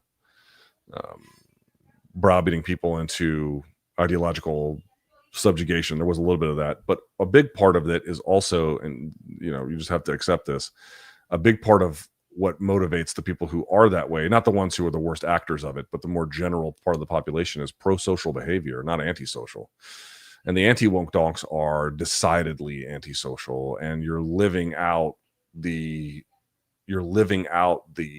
fruits of the trees that they have all planted, where we're tearing communities apart, we're destroying ourselves with this insane immigration push, which even Joe himself has been horrified by, to say nothing of the U.S. empire just funding a genocide in Gaza, creating, sharing intelligence, weapons, dollars, legal cover, the whole 9 yards. And, there was an article today by Rich Lowry in the New York Post about how Trump's using all these emergency powers for troop deployment, for tariffs, for fucking housing. It's just endless. And you might say, well, what does that have to do with like anti-woke? But the reality is there's an antisocial nature to all of that kind of repudiation that came with it. Some of it was deserved, of course. It's never one thing or the other. It's never all one or the other. But there's a certain kind of antisocial anger and meanness and frankly vindictiveness that comes with it, along in conjunction with some of the same ideological underpinnings. And then you put that together and you get a nasty metastasized product as a consequence. And there is backlash to that growing. That's just the reality. And he himself, I have a video coming out about this. He himself said that, him and the comedians, not just him and the comedians, but like he was part of it, the last line of defense against woke. Like he adopted, I don't know that he necessarily thought it would lead to all those things, much like people who had an idea about like, hey, we should be nice to each other and we should be inclusive and we should celebrate diversity. Yes, they probably didn't think that some of that would get weaponized for, ideological homogeneity and cancel culture, but it led to some of that as well. But the inverse is equally true. It's not one or the other. It's not that one side had it all figured out and the other one didn't. And now the fruits of that tree are being born, and look at what you get. And I think Joe is kind of horrified by some of that. And it's just getting started.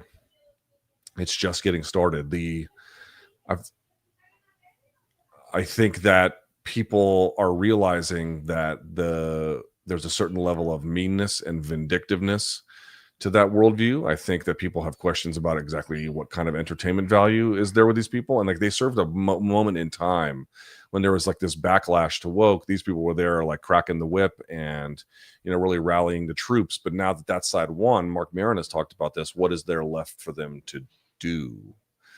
It's like you have this movement, and the arts version of it has helped to facilitate these ends. How can you still make the same thing when they treated themselves as a dissident movement, and now that kind of thing is what's actually in power. You can't be a dissident movement anymore. And I think the fact that they're not, people are now asking questions about, well, what are they exactly? And what do they stand for? And what are they really contributing? And given the product of the anti-woke success, given the world that has yielded us, it has forced some reflection, I think, that has led to some uncomfortable conclusions. I'll have a lot more to say about this. I mean, that's a very, very brief summary, but I have more to say about that on my other channel. Run their cheeks. Luke, I didn't know BC was such a huge fan of corn. I don't think he is. Saw the video of him getting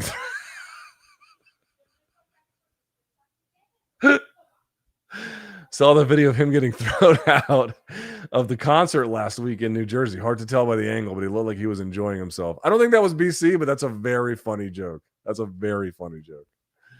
El Gato says, hey, LT, thoughts on The Rock reminding me of Lyle Alzado. Lyle Alzado was... The Rock doesn't give me Lyle Alzado vibes. He was, no. The Rock is much more controlled, focused, a little bit more into harm reduction, self-harm reduction. Alzado was a maniac, I mean, I'm not glad he's dead or anything. I'm just saying. Love from Canada, as always. Do you have an MMA comp for... Someone asked this earlier. For Canelo Crawford. Seems Crawford will need to work. Someone going up. It's a great question. Sorry, I got hair in my mouth. That is a great question. What would be the MMA comp? Seems Crawford will need to work at the outside, avoid risk of heavy exchanges, path to victory. Yeah, he's going to have to win rounds. And dude, that's the other part about beating Canelo. Like, this is why Canelo should win, because he's got a legendary chin. He's never been knocked down. Dude, Triple G couldn't knock him down.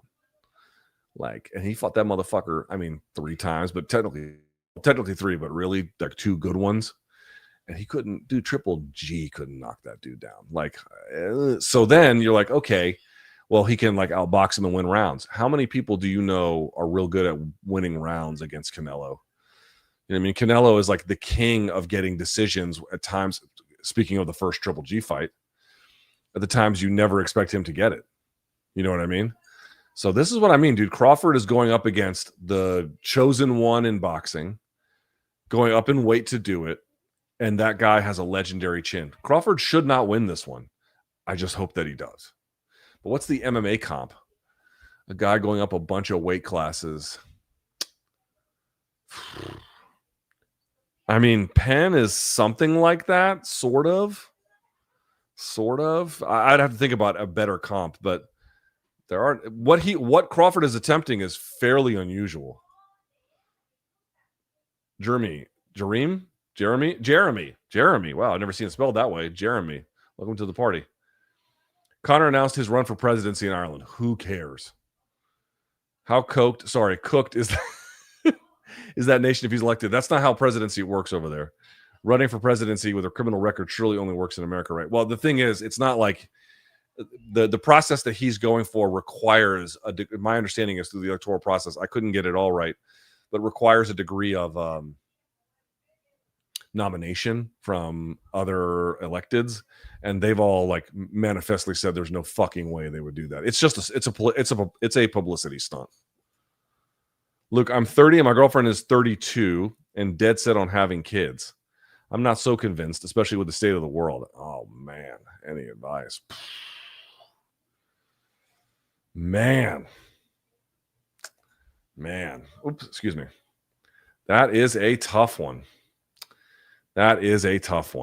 Wow. That's a good question, man.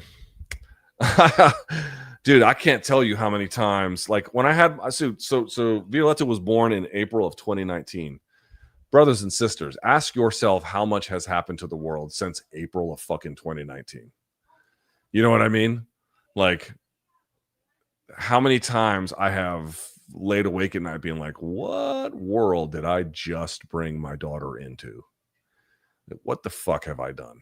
You know, I've definitely had that thought. I mean, wow.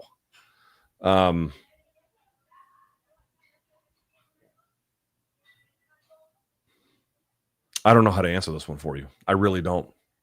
I don't know what to tell you.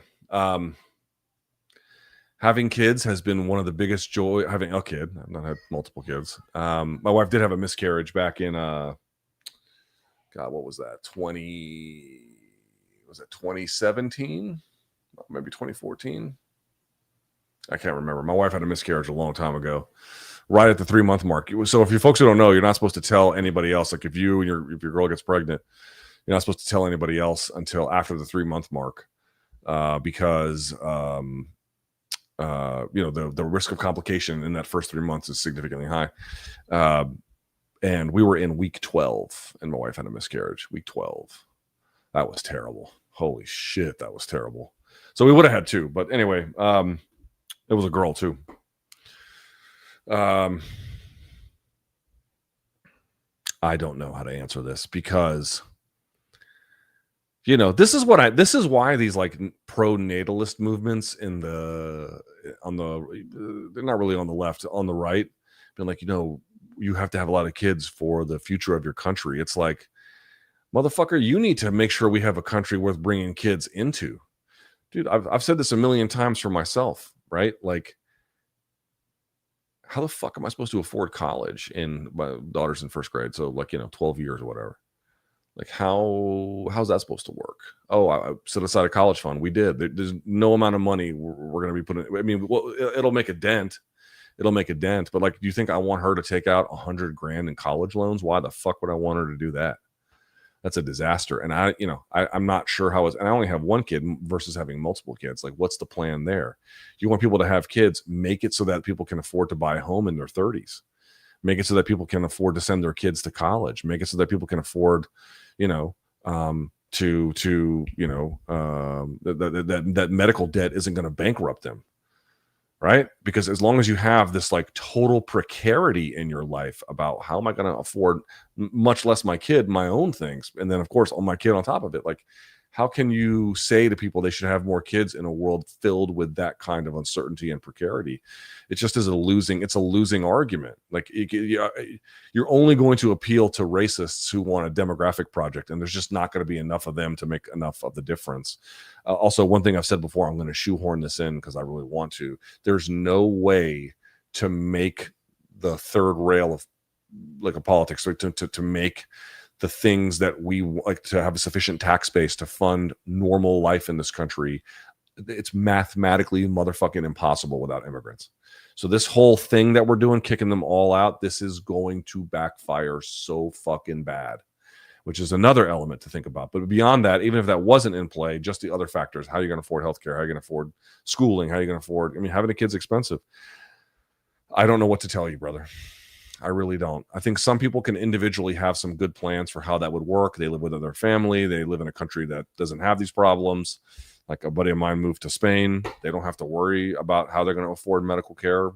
They don't have to worry about school shootings. They don't have to worry about how they're going to afford college. They don't have to worry about any of this shit. It's just I'm sorry to say this to everybody, but it's a much healthier society. They collectively solve problems so that people don't have to live this way. I don't know what their pro-natalist movement looks like, but I suspect it could be potentially a little bit stronger because they just have they have a more organized and well taken care of society. They do. That's just a fact. So, Jake, how many streaming services do you have in total? All right. So YouTube TV, ESPN Plus, Paramount Plus. I canceled some. My wife pays for Netflix. I don't pay for that. You asking what I pay for? I pay for those three. Fight Pass. What else do I pay for? HBO Max and Disney Plus. I think my wife pays for anything else. Yeah. Luke, do you think Craig Jones should overturn the result of New Wave versus B Team? He's already said he doesn't think it should be overturned. He said the only reason that they gave the $1 million to New Wave was because the investor wanted to do it. Also, will you keep us updated on how Craig's doing since he'll disappear to the public? I am going to leave Craig alone. I think he needs some time off. I said this before, man. I really believe this. Like, in the end, the strength of how well an event goes in the amount of hype an event has is a direct byproduct of the amount of promotion that went in. And you can make an argument that, like, was CJI2 as popular as CJI1? Probably not, although I think it's fairly commensurate. But still pretty successful, like by many measurements. But the amount of effort that Craig put in and the unique way in which he promoted, dude, he is the most skilled promoter I've seen in a long time. Like, he ran not a political campaign in the sense of like he made it political, but I'm saying like what a political campaign would look like, where they're going city to city on a bus tour and shaking hands and meeting people and spreading the message and talking to people. And dude, he did all of that. He was a one-man wrecking crew for week after week, month after month, interview after interview, social media post after. It was one of the most Herculean tasks I've ever seen. I'm going to leave Craig alone for a good long while. I mean, I realize he's going to be with JDM, but yes, like when he comes back up for air, I'll try and circle back with him, but I'm just going to leave him alone. Do you think Giancarlo was the pound for pound best grappler at CJI2? Yes. Do you think he could submit Nicky Rod and Victor Hugo? Yes. But I thought Nicky Rod was a very strong performer as well. And I would love to see Giancarlo and Nicky Rod again. Or I don't know if they've ever matched up before, but I would love to see them together. I feel you retain a lot of things. How do you retain info that you read? I feel like I forget a lot. Also, do you feel that you actually retain a lot of what you consume, or do you disagree? I mean, not as much as I used to. Some.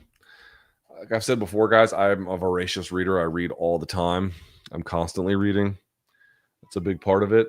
You know, you put a lot of effort into reading. A lot of it will get back to you. So that's great. The one thing I can say is this is the best advice I have is just read all the time. But beyond that, if you want to take notes on something, take it with a physical piece of paper and a pen. There is apparently enough studies showing that it is better for retention if you write on paper what you have learned or what stands out to you versus typing in a computer or some other recording a voice note. I mean, whatever works best for you is what you should do. But if you're looking for like some best practices, it turns out writing is one of the best things you can do. Luke, have you read Young, and what do you think about shadow work? It's been more than 20 years since I read Young. Shallow ideas of shadow work seem to be getting popular online, and I'm wondering how that cultural arc might play out. I don't have any informed commentary, but it's been so long since I've read about this. I'm sure it's a good question. I appreciate your support, but I don't want to just say bullshit. Morning Wombat. From what you've seen so far, how would you rate the 4 fighting nerds based on their abilities and or their potential to be elite in their respective divisions? I mean, Borralho is more proven, but I'm more curious about Jeon Silva and Hoofi. I'm most curious about those two. I put Praches at the back. So at worst, Borralho 3, he could be higher. But I'm going to say the problem is Hoofi and Silva. Hoofi is especially untested. And Jeon Silva is somewhat proven, but there's still a lot more to go. And so Caio is a little bit further along in that process. But to me, I'm most curious, Jeon Silva, Hoofi, and then Caio, and then Praches last. Thoughts on the Pablo story about Kawhi circumventing the salary cap? I like seeing these real sports journalism stories. Man, did you guys see this? Basically, what Pablo Torre is trying to argue, or believes he uncovered, is that the owner of the Clippers invested in a bank. That bank went fraudulent for other reasons. And that in the course of the bankruptcy, some documents were revealed that there was essentially like an LLC attached to the bank, and that LLC paid Kawhi an absurd amount of money, 28 million, but I've seen some other reports that came out today that said it was as high as 50, as a circumvention to get around the salary cap, right? So we invest in the bank, and the bank through a subsidiary pays to Kawhi, and then he gets all this money. Which is definitely, if true, is definitely a violation of the salary cap rules. And again, I don't know if they can prove this, but I would imagine people who are in charge of the law would at least be curious about any potential money laundering considerations as well. I would imagine, honestly, as crazy as that story sounds, I would imagine this is ubiquitous.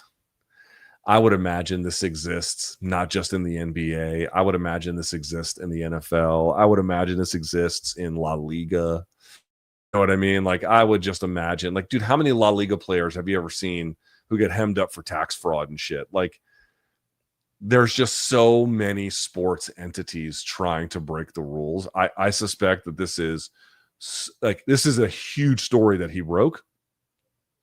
But I suspect if you turn over some more rocks, you're going to find some worms.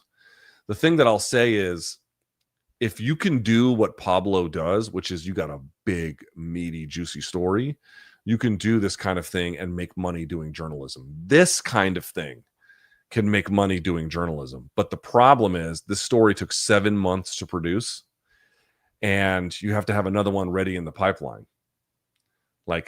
So it's clearly of huge value and such an amazing get, but you can see the problems at scale here when you have to reproduce this kind of thing over and over again. How quickly can you produce it? And then can you reproduce it? It's tough. Luke, I was watching the TV show Hacks, and Paul Felder happens to have a minor recurring role in the show. He was pretty good. Any interactions with him over the years? Sure. I've talked to him many times, both in interviews and then at media days and, backstage and stuff. Paul, I've never had a bad interaction with Paul Felder. Never. Alex says, Luke, did you see the Riyadh Comedy Festival? Bill Burr broke my heart. I did see all of this. And Tim Dillon literally went mask off. Mark Maron could not be more right and vindicated from Sports Wall. Yeah, did you guys see this? Here, I'll show it to you. Hold on. If you guys didn't see this. Riyadh Comedy Festival. Here, Visit Saudi. Let's go to Visit Saudi. Here, check this out. Hang on.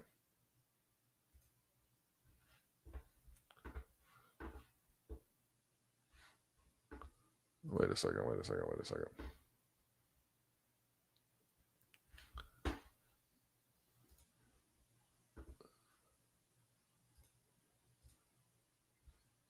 Okay, let's go here. Hang on, let me pull this up for you. Let me get this going. Hold on one second. Sorry, y'all. Give me just a minute. Yeah. Look at this. So, I mean, you've got huge names here. Tim Dillon, Jeff Ross, Dave Chappelle, Gabriel Iglesias, Omid Jalili. I'm not sure how to pronounce his name. Let's see. Some Jessica Curson, Aziz Ansari, Kevin Hart, huge name. Nimesh Patel, Chris DiStefano, Tom Segura, Joe Coy, Sam Morril, Hannibal Buress, Andrew Salton is going to do his podcast. Sebastian Maniscalco, Bad Friends, Maz Jobrani, who's Iranian, Bill Burr, Whitney Cummings, she's not very good. Louis C.K. and Jimmy Carr, Pete Davidson, Mark Norman, who I do think is good. Russell Peters is good. I don't know who Zarna Garg is. And then Chris Tucker. But as you can see, some pretty fucking huge names. Man. John McEnroe in the 1980s, the tennis pro, was offered a lot of money to play a tennis match in apartheid South Africa and refused because it was apartheid South Africa. We are so fucking far from that. We are so far. And the thing is like this, I've said it before, like accepting money from people who are sketchy is one thing, but if there actually are no conditions put on it, you know, to me, I don't really care. But like when you go over there, you're going to make Jamal Khashoggi jokes. You're going to make 9/11 jokes. You're going to make jokes about Mohammed bin Salman. Like what restrictions have they put on you to do this? And of course, it's all designed to turn Riyadh into something that they're trying to like prime the pump to make it this entertainment destination in the Middle East. And maybe they'll succeed, maybe they won't. But for folks who don't know, Saudi Arabia has been engaging in their own, I don't know if it qualifies as genocide, but a pretty horrible murder campaign against the people of Yemen, like to say nothing else of any number of different forms of culpability. And it's not just you're performing in there at the behest of the government. Like the government is paying you. It's not like you're flying to the United States and like the comedy mothership is paying you. It's, the U.S. government. Like that would be very, very different.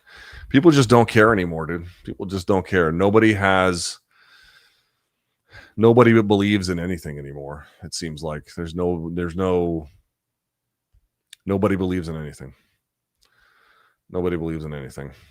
It's quite disheartening and dismaying, but I don't know how you can come to any other conclusion. Nobody believes in anything.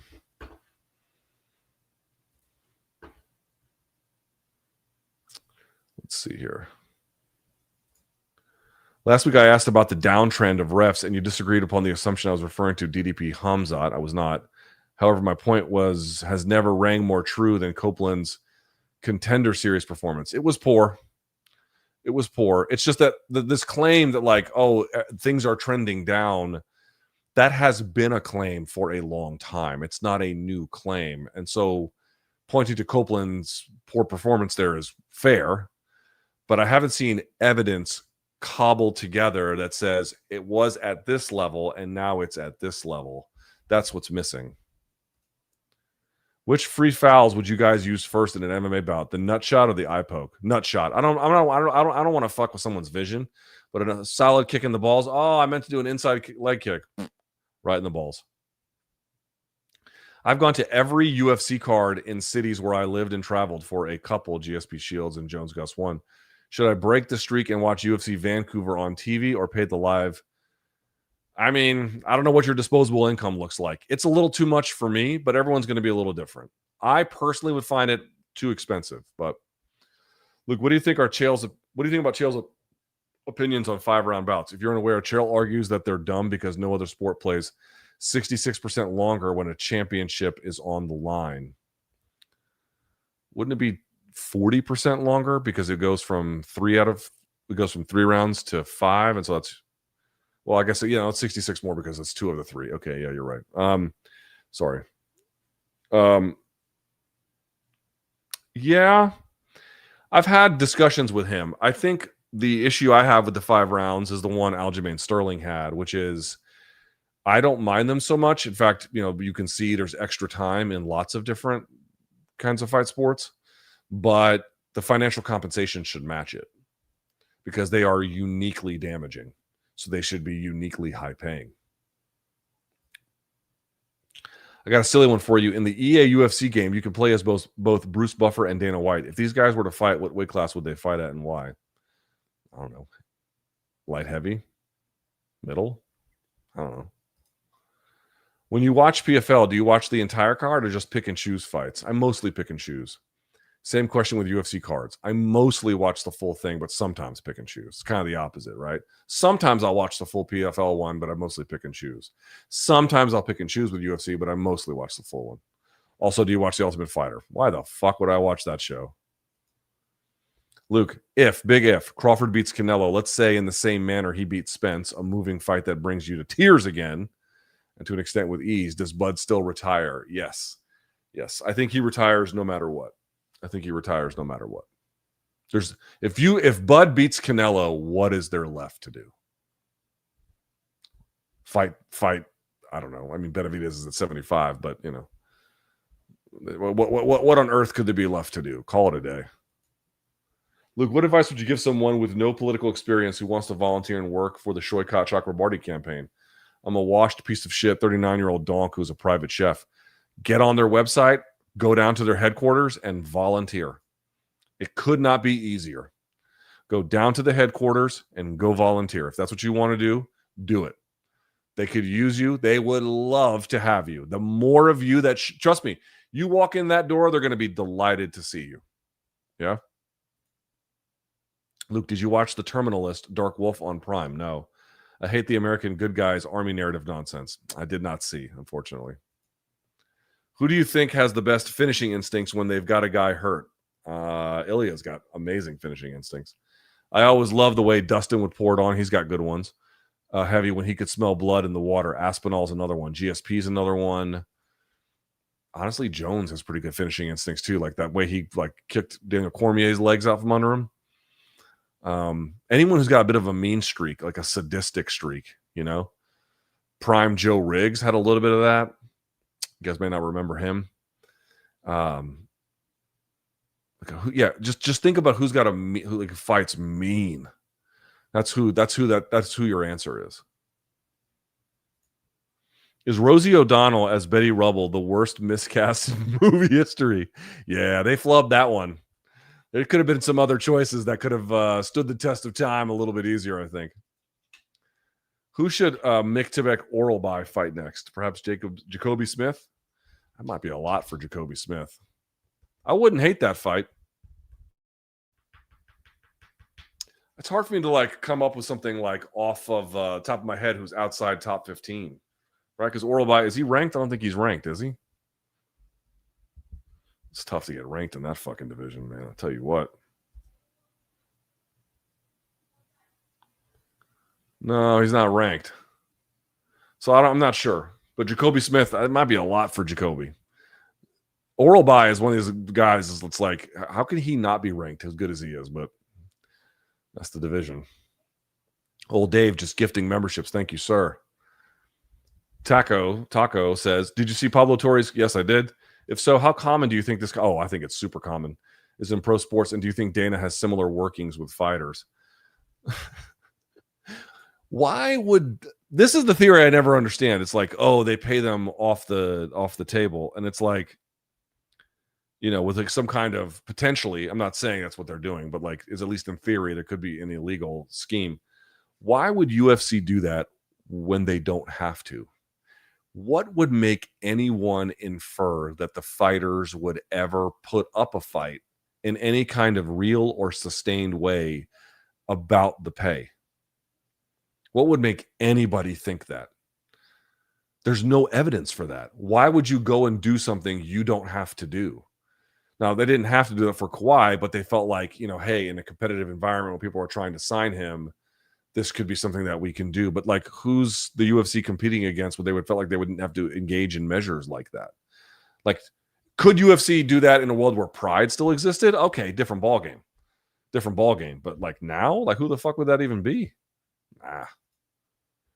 We ask you a lot on the spot questions regarding top 10 lists, best overall. Would you be open to address those in special episodes like TD? Sure. Yes. Yes, I would. Yes. Given some time to like really put something together. Yes. Luke, what offensive trends or technical evolutions do you think we'll see over the next few years in MMA, and what fighters will be on the cutting edge of those trends? I get this question a lot, and the answer doesn't change. I would say the judo on the wall has been the one that has really stood out to me. And I'm going to make another point too. Because best practices have gotten good everywhere, particularly in the grappling department, guys know how to double leg, they know how to down block, they know how to sprawl, they know how to circle, they know how to limp leg. There's a lot of like really good ability there. The one that, and this has always been kind of true, but like, I want you to think of it in these terms. Someone's going to develop a twist to that, and it's going to have a big impact because everyone has got something of a homogenized skill set. You have to break the homogeneity. And for me, as I've mentioned, the guys who can do judo through takedown defense, they can weaponize it, are the ones that are going to have a big, or not just takedown defense, but like clinch positions. They're going to have a big impact for sure. Luke, love the show for MMA and politics. Thank you very much. Please interview Hasan Piker. Keep up the great work. I get asked about Hasan Piker. Can I just be honest about that? I don't watch his shit. I've tried watching it. It's for a different audience. Like, I'm not bad-mouthing him. I'm not saying anything like, oh, I'm down with Hasan Piker. I've tried watching the stuff. At time to time, it's interesting for sure. But he streams a lot. It's I prefer people that, at least for my political coverage, it's a little disjointed to me. If Khabib would have moved up to welterweight after Justin, would he have beaten Usman and the rest of the top 5 at that time? Probably not. Not Usman, but maybe the other top 5. Also, is there any current lightweight you think could have beaten him? Khabib? No, not right now. You'd be like, well, what about Ilia? Ilia would have the best shot, but even then, beats Arman. He definitely ain't beating prime Khabib, right? Luke, last week I asked you about the Lex Scott Horton podcast. You seemed a bit dismissive. In my opinion, Scott's analysis about foreign wars is extremely comprehensive. Any beef with? No, but I don't trust Lex Fridman. I find him to be a dullard who is not very... he's done robotics at MIT. He does not strike me as a particularly compelling figure. I don't think he is able to do, even in certain cases, basic kinds of moral reasoning. I recognize that in certain cases he has had interesting guests, interesting conversations, and therefore interesting interviews. Fair enough. I recognize as much. But he does not strike me as a particularly interesting person. So that's why I was dismissive. It was more on the Lex side. I don't know nearly enough about... I don't know anything about Scott to make any kind of broad declaration. It's just he was a libertarian that was being interviewed by Lex Fridman, and I was like, yeah, that's a double red flag. There is a local pro boxer from my city named, I don't know if this is some kind of like racist thing I'm saying backwards, but a dude who's one of Benavidez's sparring partners. If you have time, I do not have time, unfortunately. I apologize for that. I do not have time. Luke, with Inoue and Nakatani getting closer, what do you think Nakatani would have to do in order to walk away with a W? Abrazos y amor a tu familia.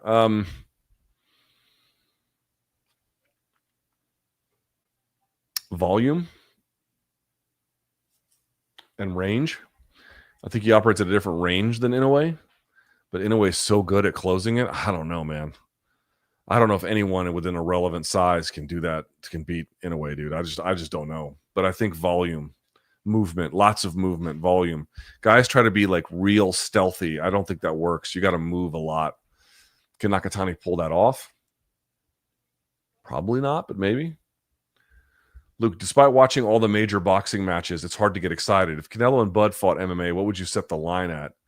Because Bud wrestled, but they're not MMA fighters. Like, I don't know how to answer that question. I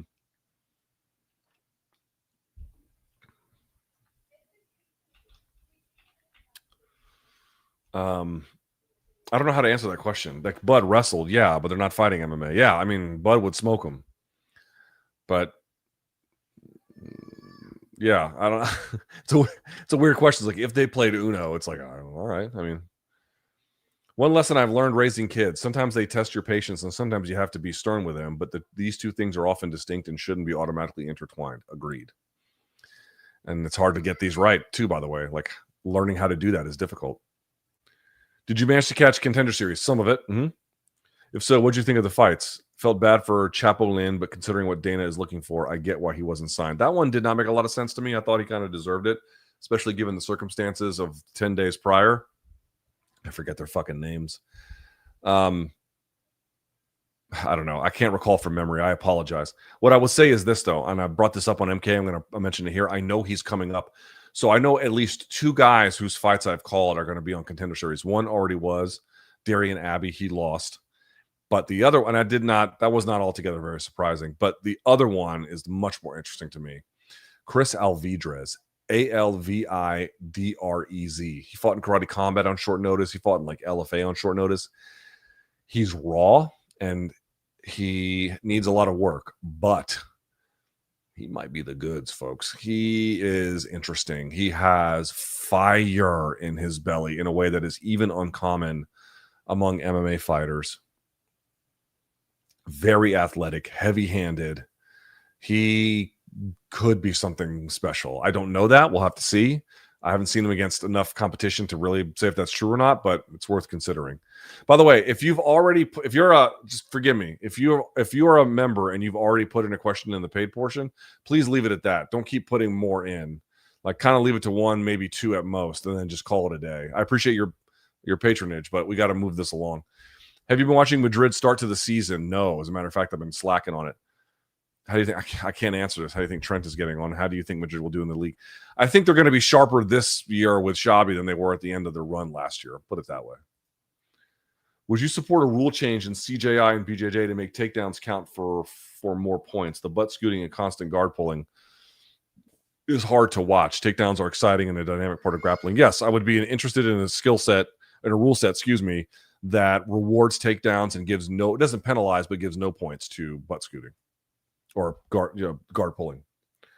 I know you're generally not conspiratorial, but so many theories have later been proven at least somewhat true that it's hard to ignore. Has this changed your openness to some conspiracy theories? I'll say this.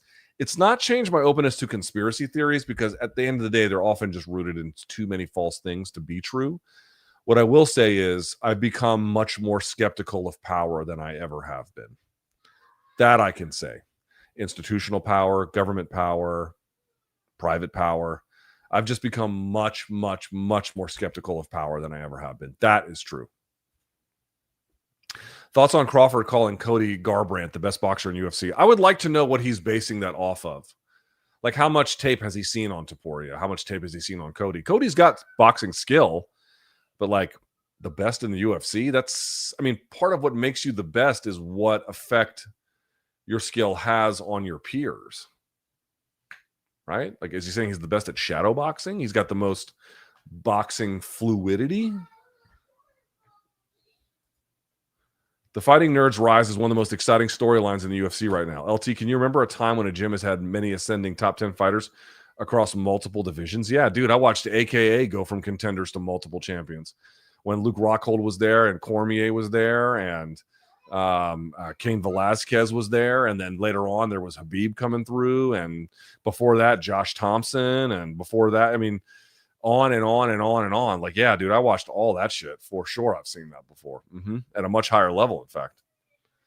Rory, welcome to the party. Following since 2015. Keep it up. Thank you, my friend. Appreciate you, bro. Liam says, I realized my question about UFC doing 4-ounce Muay Thai was silly. Variety breeds competition. If one did an all Muay Thai event in UFC, would it do well? I think there's a world where it could, but it would require a level of promotion and then talent acquisition that they don't currently have. If they just took their shows in Bangkok and then just put them in Atlanta, no. But repackaged, maybe.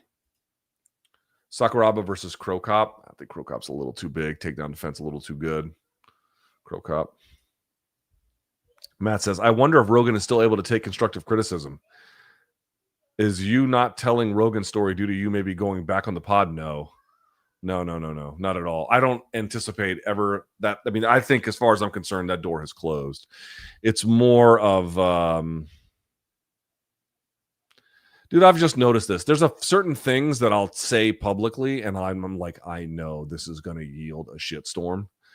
And then I say it, and it does. And then I have to deal with the fucking phone calls and the emails, and then watching everybody have takes about it. And it's like, if I was just maximally interested in having attention, I would have done it already. I would have beefed with half the other creators. I would have told this story. If I wanted to just have as much attention as possible, I could have done all this shit already.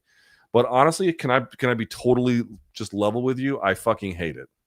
Not attention per se, but just the kind of attention that these things bring. At some point later on in life, when, you know, it doesn't matter to me anymore, maybe I'll do it.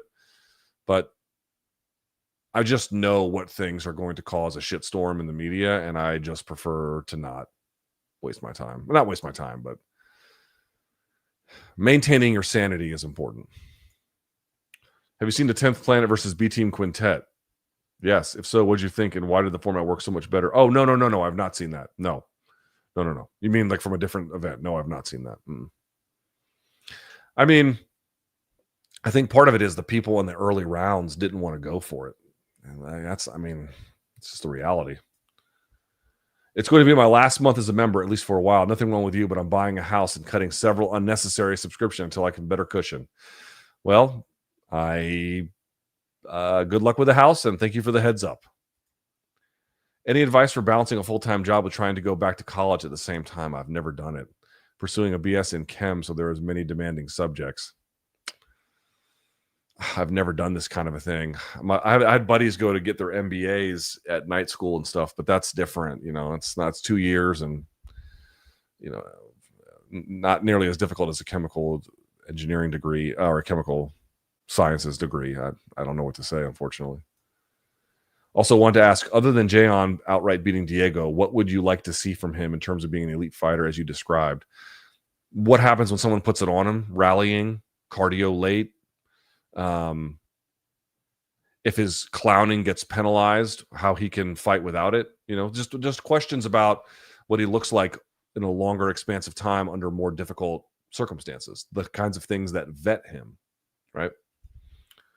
Kam Patterson just had the fastest comedic ascension to SNL ever. He's a good dude. Think he can make SNL must watch again, or will he get the Garrett Morris treatment? And they fired the Arab dude. I don't know why. I've only seen very little from Kam Patterson, so I have no ability to weigh in on it. Let's see what he does. What topic would you want Pablo Torre to uncover or investigate about UFC? Managers. Doing what their contracts say, what their receipts show. Managers. No one's really uncovered what managers have done. Managers. That's what I want to see.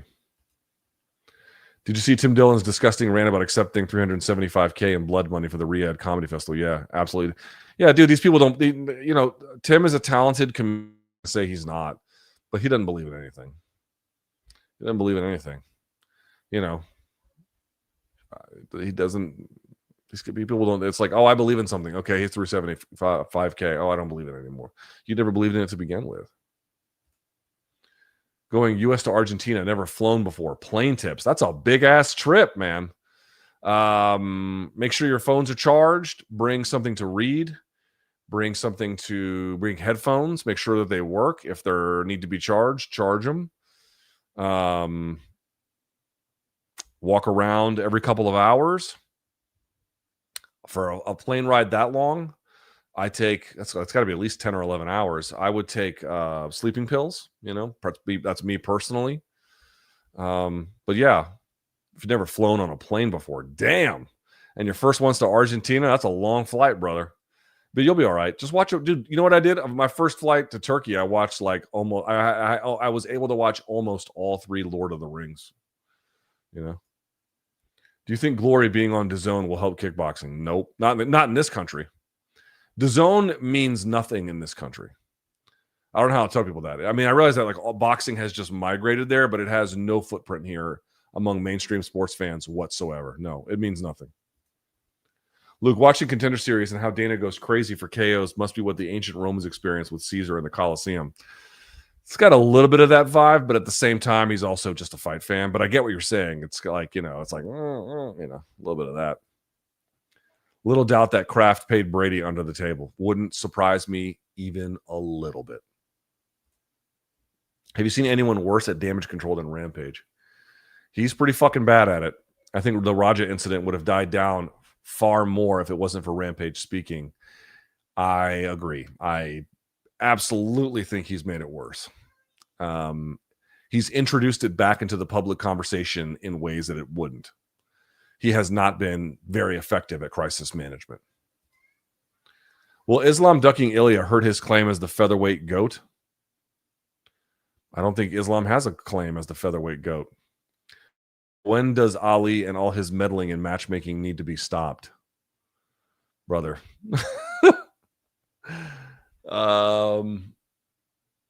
The way the industry works is the way that it's going to work for a real long time. Let me just say that. Do an interview with Matan. Is it Even or Evan? I never know. One of the great thinkers of our time. My man has some weird-ass interviews, but I like them. Soda Cake. Thank you, my friend. I sent you an email. New York or Chicago? I don't know if I got this email. I like both. I would say New York is better than Chicago, but Chicago is a great, great, great city. I love Chicago. You could do well in either place. I don't know if you're visiting or moving. I don't know what the plan is, but New York is going to be more expensive, a little dirtier, but it's going to have everything that's a little bit better. Chicago is going to be cheaper. People are going to be a little bit nicer. And if you go, I mean, both would be cold in the winter, but Chicago would be especially cold in the winter. But dude, these are 2 of America's best cities. Like, it's hard to go wrong in either of them. They're just a little bit different. Thank you, Rossi. I appreciate it. And then last but not least, Luke, I was wondering if you would interview someone with a tangibly different worldview. Oh, believe me, I have been working on it, brother. They don't say yes to me very often. That is, in fact, the problem that I have. Your polemical content is some of my favorite, even though I don't agree with it all. Yes. So I have found there have been people who I disagree with, but I still have a degree of respect for. Like, I think that they try to think through the problems. I have asked them to do interviews, and they all say no. It's the ones that seem to think that I have something in common with them that are much more likely to say yes. And that has proven to be very frustrating. I actually want to talk to someone I don't agree with that much, or at least I have a measure of disagreement with, so that we can hash it out. And that is a struggle. I'm still working on it, but that has been a struggle. I will be very honest about that. That is a struggle. So anyway, all right. Sorry for this running long. I am sorry for the live chat running long. I am sorry for all of it. I apologize. But thank you for being here today. Will there be a UFC Paris watch-along and a post-fight show? You bet your ass there will be. I'll be live on Saturday. Join me right back here to do this kind of a thing. Last but not least, if I may, tomorrow, right here, you can use the QR code. I've got an interview coming out with Abdul El Sayed. He is a Bernie Sanders endorsed Democrat from Michigan, running for Senate, running for an open Senate seat. And he was captain of the wrestling team in high school. How about that? Captain of the wrestling team in high school. A Rhodes Scholar, got his medical degree, rebuilt the healthcare system in Detroit, and is now ran for governor. Didn't get it. Gretchen Whitmer beat him in the primary, but now he's running for Senate. This is going to be up there. So give a look to that if you're so inclined. I am out of here. I appreciate you all so very much. Thank you for being here. And catch me Saturday.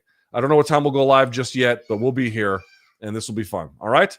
For Othello, for Ant, for everyone else involved, thank you guys so much for watching. We're out of here. May all of your gains be loyal, and stay frosty, bitches. Bye.